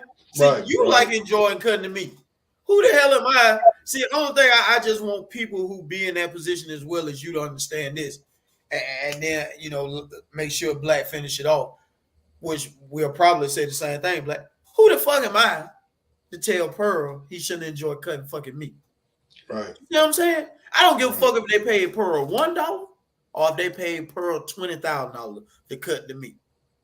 Right. Pearl enjoy cutting it. Now, listen, of course, hypothetically, just in case for the viewers, we know if you was getting paid $4 or $5, I'll come to Pearl and be like, hey, Pearl, listen, man, they paying white boy down there $32. And you cut this motherfucker to make sure it lay on the grill perfectly. So you should at least bare minimum be getting paid $20.22. You know what I did? I'm still one of the highest paid people in the building. Because I wanted to put the time in. But I gave it. Only thing I'm saying is I can't make Pearl feel ashamed. And I shouldn't, because if I do about cutting meat, then I need to check my motherfucking self. You see what I'm saying? Right. I don't give a damn about what I think Pearl should be doing. Black. Pearl enjoy cutting meat. Black. That's why I used some of that shit we used to get on me about, because I wasn't growing up yet. I worry about what folks think. That's why I pull out the money. Because these gentlemen, my thing was, I still got more mile wham out on them niggas. Everything that I was doing, it wasn't about me selling no dope or no shit. Nigga, I'm on a job. I'm Pearl. I'm just me. It don't matter what the fuck I do. If I go work a job 9 to 5, I'll still be a fly nigga. Come out here in these streets. It's just me. So you got a problem with yourself. So I had to get over that shit. Black, I'll keep it real with you now. I can tell you the truth. I was only worried about what people thought about me. Like, they career working a job, but man, fuck them folks, lame ass folks, man. They strong. I mean, but that's most people' problem. Most people live for what other people think of them. Yeah. They don't. That's why a lot of people are unhappy now. A lot of people are miserable as fuck. Yeah, I wouldn't say I was living. I just really cared for some reason. I don't know why. Right, that's what I'm saying. Like you worried about what somebody else think about you. Right. They don't even measure up to any fucking thing. But see, we look for validation in the wrong places. Yeah. See, the only person should be validating Black and Pearl, honestly. Like if Black was married like how you are now, Pearl, you know what I'm saying, or on the way. Listen, and not only that, she should know that you already validated because she done chose you to be her representative as her man. Oh, yeah. Your kids are already, you see what I'm saying? Listen, even if my child be like, man, you a meat cutter, dad, man, you should be having the jerseys like such and such, dad, be selling them. See, that means I did it though, Saudi. My children saw me turn on me to be. I get excited. My children saw me. All they know them folks about. Well, your daddy got there. Blah blah blah blah blah. Like my kids saw me catch the bus, y'all. They saw me turn that shit around, all the way around, and now I'm where I'm at. They know that we got to. You man, when I coach, I tell my players, bro, you can do. We don't do shit all day. You can't go around. You got to go through the shit, dog. You got to go through it. Everything got a foundation. I got to teach my kids that. My son got a chance to watch his dad do that. That's the most thing I'm proud of in this world. It's because we got this stigma on us that we can't go. Not only did I go get a job, nigga, I was the highest paid nigga in the building. Nigga, tell me what I gave to. Then I gave it back to him. Yeah. Right. Yeah. Because we got to do our own thing. But I needed that shit. I'm not no ignorant ass nigga. I need. If it wasn't for that job, I wouldn't be here, y'all. Straight up. But that worked for me. See, that's why I said we have to learn. We have to learn ourselves. Yeah. Different shit work for different people. Like, but you gotta do something that you love to do.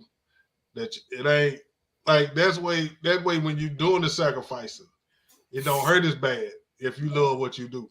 Absolutely. You know what I mean? So, like I say, man, we especially as a grown up, like everybody got the right to live their life however they choose to live it. But you gotta be proud of what you're doing. Yeah. You know what I mean? Like if you ain't proud of it, don't do it. Like it's a million jobs out here you can get. If you're not doing a job that you take pride in getting up every morning, going to the job, like pimp, find you something else, man. You gotta stop selling. Like right on. It's bad when you're miserable and you working. You know what I mean? Like that ain't ever made sense to me, man. You know and especially if you're working for others who gonna be ungrateful about your work. You know what I'm saying? And always remember, you're just an employee, you know. Right. Like a lot of times you don't even meet your boss. No. Your boss don't give a fuck about you. You're a number. You know what I mean? You're a number. That's it. That's it. So, but hey, man, like that's why I've always started my own businesses and worked for myself. Right. Like I ain't had a 9-to-5 since 1993. Okay. That's 28, 29. My son born 90. Everything's a dollar warehouse, nigga. I can tell you what my last job was. Everything's a dollar warehouse. That's dope, though. That's yeah. But you know, and yeah. Because like I tell people, man, I got many things that I can do to earn a living, man. Mm-hmm. I make it look like I don't do anything. Because what I have to do, pimp, I'm up early in the morning. Right. Whatever I got to do, I knock that shit out in the morning unless I'm waiting on somebody else. Like by 12, 1 o'clock every day, pimp, my day pretty much complete unless it's something I'm waiting on for somebody else. Now awesome. I can go do what the fuck I want to do the rest of the day. Yeah, that's the life. That's my thing. Like I say, man, I'm gonna enjoy my life. Oh yeah. I don't care how nobody else feel about it, but I'm gonna enjoy mine. You know what I mean? So see, that's why I try to tell these folk, man. You know, I believe in the old theory as well. You know, people say it's old, but I believe in. You know, a man don't work, he can't eat. You know what I'm saying? Yeah. You know, I don't want to eat if I can't. See, you know, I got a pride like that. I don't want nobody to do it. And like I tell you know, God done made sure the man put institutions around, you know, to where as what we know a person is homeless, you know, they can still get fed, but you ain't gonna eat how everybody else eat. You ain't gonna get no steak and lobster. You ain't gonna get no shrimp. First of all, you ain't gonna even get no ramen noodle soup every day. You know what I'm saying? Because it's certain days out that week, if you choose to be homeless, you just gonna have to get you some honey buns to survive. Oh yeah. You see what I'm saying? Or some old piece of loaves of bread that's thrown to the curb. But you still ate. You understand what I'm saying? And I'm just letting the man know, do not get so lost to the point to where you feel so defeated and that you got to have validation about how you should be working or living. You see what I'm saying? Because what worked for Denzel Washington, it works for him. It ain't gonna work for me the same way it worked for Denzel. That's right. But why is back then we don't have every other like okay, Delonte West. Okay, talk to me, fellas. Delonte West, how the fuck can some shit like that happen, man? Easy, bro. Easy, bro. Bro, listen, bro. Listen. Because I know I got to get ready to get down here. Yeah, To me, it's easy to answer that because I really have looked and observed people. See, you fuck around. See, again, you got to understand the game you in. You in a $1 billion game industry. The new kid come on the block. You know, I'm just giving you the short version of it. Okay. New kid come on the block. You a veteran. You fuck this new kid mom. You spread it around like it's cool. But the only thing you didn't understand about this new kid on the block, we really make billions off him. We only make a couple of million off you. That what really happened? I'm telling you, that's what happened. Straight up. Yep. And when this new kid said, "Hey, he can't play in this, he can't play right here in this arena, and if he do, I'm finna go do this." What you gonna do? Ask the owner. Hey, boy, I gotta let you go. You see what I'm saying? And not only that, he's able to get you blackballed damn near around the league. That's what I'm saying. You see what I'm saying? Now, I mean, because you violated. You really violated. Some shit is off limits. Yeah, you can't do that. Yeah, some shit is off limits. Bro, you could have fucked this mama. Listen. You could have fucked this mama, but you gonna be so bold, you gonna let him know? You gonna let the real billionaire kid know I'm banging your mama, or even jokingly doing it? You done got arrogant with it. Yeah. If you ain't see, I ain't number maybe a couple of players could do that. Kobe Bryant was one of them. You see what I'm saying? You can be a Kobe and do that. That's what, damn, man. That's so really he had that coming to him. Like that's fucked up, though. Well, I ain't gonna really say he had that coming to him, but you know, first of all, I mean LeBron young, bro. He was young at that time. You see what I'm saying? So he used his power in a way. I don't think he expected that to happen to Delonte West. Maybe he did. Maybe he didn't. Was he wrong? LeBron? No. If you violate, I'm gonna get your ass off around me too. Yeah. Cause like again, I'm scared of me. Yeah. Like nigga, I can't keep coming to work every day. Oh yeah. Ain't nowhere in knowing you fucking my mama, nigga. Oh no, and you being arrogant about it. Hey man. Nah, hell no. I'm just talking about allegedly, like they say, you know, if that's really true that he was banging the man mom, then you know, like I said, you know, being arrogant about it, and I gotta see you, you know what I'm saying? Yeah. And not only that, nigga, you all right, you decent, but nigga, you ain't nigga, you ain't a couple of years older than me, nigga. Yeah. Like, it ain't like you a coach. Nigga, you a couple of years older than me, nigga. Like, I've never seen how that shit amazing, man. I couldn't believe that shit, but you can't be fucking LeBron James' mom, man. You gotta fuck somebody else's mom. Hey, let me tell you, man. I did a show in Nashville, Tennessee. It was probably about 10 years ago, or 7 to 10 years ago. And the person I did it for, his old lady was coming on to me, trying to get at me. And I was like, no, hell no. I said, baby, I don't, hell no. Like, I don't violate like that. And then, bitch, you playing with my money. Like, pussy don't mean more to me than money.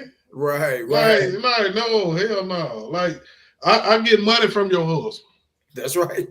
Now, are you finna give me some money like your husband give me? Because if you ain't, like, no. That's an unloyal bitch, though, bro. Like, that's a. It's plenty on my hill. I hate them like that. Because it's plenty on my hill. I don't fuck with them, though. I don't even. I never have. I never fuck with a bitch like that. Like a bitch. I just used to tell them. You the reason why a nigga like me will never get married and shit. Hoes like you, like you a whole wife out here doing some shit like this, man. Nasty, Johnny Q. But see, you know what? You know what, Pearl? And this the part that even I had to learn. A lot of some of them been raised that way, to be honest with you. Yeah. And some of them just fell victim because they got so scarred. And they like, you know what? I ain't gonna never feel this no more. So hey, I'm gonna do things this way. And see, we sometimes look at it one track. See, this is the thing a woman can get a pass for in a way that a man can't. This one of those double standards things because a woman deals with the emotions. You see what I'm saying? Now, Right. it don't mean like, okay, it ain't like saying, hey, bitch, this cool because you had this type of action. You know what I'm saying? You belong to me, but yet you over here fucking goddamn, you trying to fuck Black and Pearl.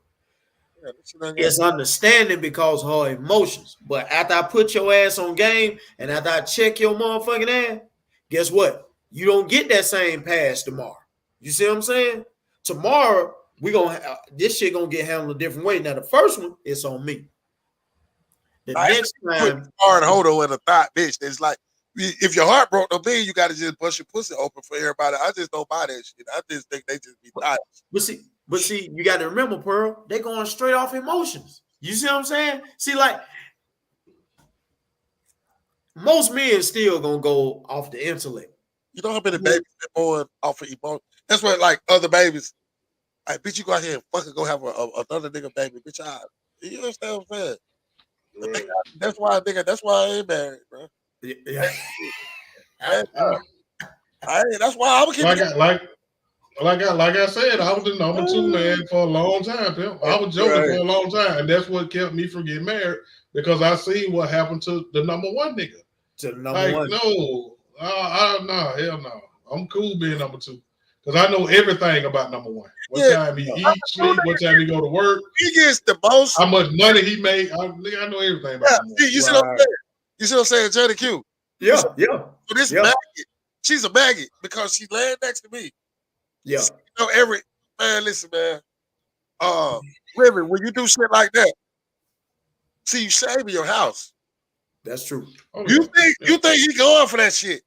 He looking at your dumb ass like this bitch is really. We not finna do anything. You doing this thing? I don't even want to. I don't like that pillow talk. I don't want to hear that about that. If y'all break up, we all break up. You lose us. You don't just right. I don't want that spot. You part of the pack. Yes, yeah. I like that, Black. Yeah. No, I definitely don't want that spot. Nah. Right. And see, I know you're a cheater. Hell, you cheating with me. Yeah, you cheating with me. So I you damn sure can't be my lady. But see, look what most women do that they'll try to do with guys who want to engage in the pillow talk. You see what I'm saying? It's always some type of excuse. See, listen. One thing I will agree with this here. If you're a woman, you come straight, be like, hey, yeah, I got a guy. You know what I'm saying? This shit ain't been working out too well. I'm gonna be honest with you. I've been taking care of him for the last 10 years. It ain't that he can't work. He can't work. He won't work. It ain't that he can't get a decent job. He won't get a decent job. Now, if I hear that, I'm like, okay, well, what's your intentions? Really, why are you even trying to be in a relationship? If she can really give me some good example, I'm just saying if she choosing me and I'm supposed to be feeling her. I'm like, okay, well, let me see how you handle this situation with him. Because if you finna call yourself putting him out, let me see how you put him out. Let me see how you really give him the boot. Now, it goes back to the way you just said it, Pearl. How you and Black started off. Hey, if you just fucking me and this nigga doing everything, you see what I'm saying? And bitch, this your mentality. This your mentality at this time on the guy who doing everything, then I know damn well we can't be in cahoots. Right. Because if I'm gonna do like he do, pretty much do everything, take care of home, you know what I'm saying? Help you take care of some of your bills as I take care of all my bills. Then I already know, hell, the same shit you doing with old home, you got to get ready to do the same thing with me. Right. If the opportunity come, you see a better opportunity, you're gonna do the same thing to me. That's right. And I'm not a fool to think that I can't get fucked around on. Come on, man. Like I'm not full of myself like that. Right. I ain't gonna be that type of no, she won't do it to me. And the fuck she will. The right opportunity comes, she'll do it. Hey, I know we gotta go. I want to leave y'all with this. Listen, it says our partner of mine, Mike Jones, MJ, he posted this. Ain't no reason a nigga supposed to know how far behind you on your bills the first 3 days y'all be. For real. Oh yeah. That's the most unattractive shit. Like if bitches be the most beautiful woman in the world and just start talking like that, Yeah. baby, like, and they do that shit. Hell But yeah. Yeah, of course. they let me know that how these niggas out here, they throwing that bread around, they just do Right. anything But see, for a piece of terrible pussy. yeah, but see, I'm like I say, I'm not a hater, man. Like women, if you can find you a sucker out here, get him. Get him. Get him. Like he Yeah. deserved to get got. If he a sucker, or if he trying to come in, if he trying to come in with money, oh I can do this, I can do this. Get it, get it. I agree. Because if I meet me a broad like that, guess what? I'm I'm gonna a get getter. him. Yeah, but I'm saying don't just depend on that. Hey, I know a chick who I know a lot of call niggas every day. Hey, I need $50 to get. If you get 10, Yeah, but if you the get nigga 10, going for it, get him. No, but bitch, get up and go to work too. That's all. Yeah. Don't just do that. Right. No, I'm saying, but that's on her. But I'm just saying, as a Like, people, if you depending on that, that's on you now. Hell yeah. But if you can get it, get it. Because niggas shouldn't be out there. He shouldn't be that gullible anyway. In the spirit of us trying to be a better people, go to fucking work, man. Stop trying to. Yeah, I'm saying. I will say this. Since I've been doing right, y'all. Since I've been doing right, good shit be happening. Yes, I told you that. Let's try to. I told you that. I told you that. Let's try to do right. See, when you cheat on your or you cheat on your bitch, you ain't doing right. No. Yeah, but a lot of people right ain't in them. You can preach all day. I ain't right. Just ain't it just ain't them. No, I'm just saying, like you can tell them all day that just do the right thing, do right. It's not in them. Like if it's in them, you ain't even got to tell them. You ain't even, but see that's the whole thing. The mind be so, and that's why I be focused on y'all. Hear me go back to that because you'll have a motherfucker that'll do right about the education. You see what I'm saying? Go to school, right. Get down on time, make sure they pass all the classes, get the degrees they need, move up in the level. And this male or female, to get in a relationship, piss poor. I said that. I said you'll be a slave to a fucking job, but what? Be a slave to your fucking relationship. We don't make it. Right. People don't want to make it work. You don't want to make and that's what people don't want to work for nothing. Yeah. No. Like a relationship, it takes work.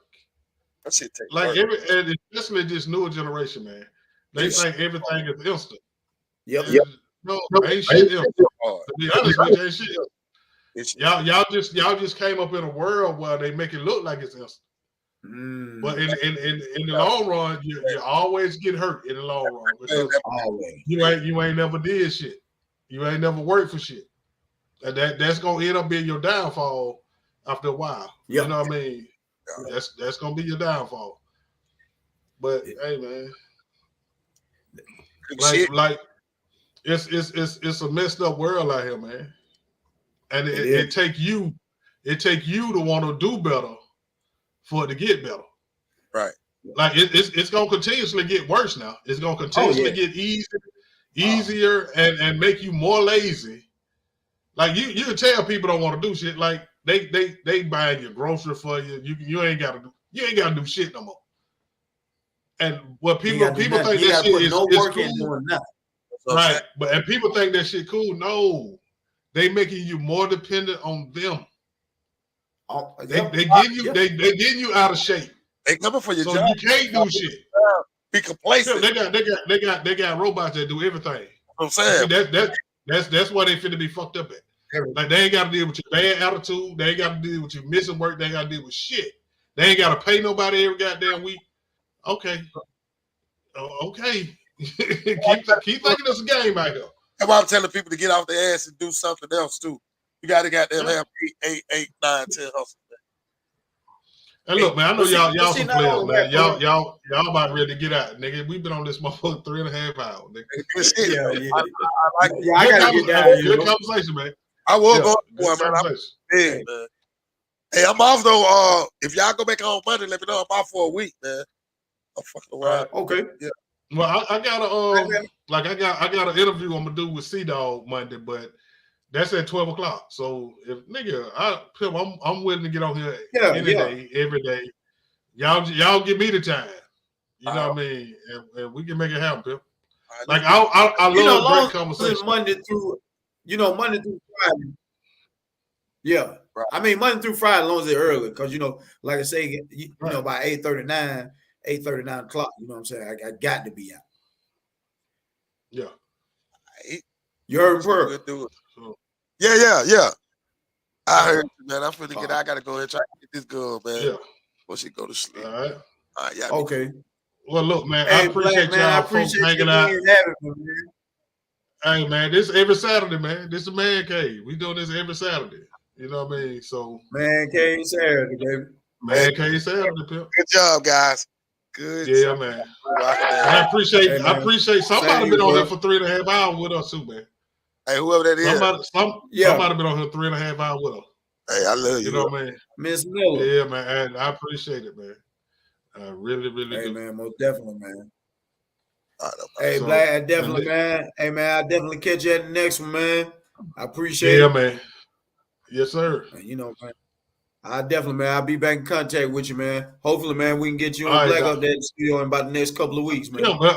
Yeah, just let me know what day. Just let me know. Cool. We'll make it happen. And I'm trying to make sure. I'm gonna see if my cousin done talked to Rodney Perry. Like I said, I'm gonna try to get the information for you. Just tell him Black Boy. Just tell him Black Boy. I guarantee he gonna light up. He gonna light up. Okay. All right. That's my guy. Gotcha. All right. And peace, look, man. I like to thank all y'all for watching us for this long ass time. And y'all know my saying, y'all be easy. Be easy.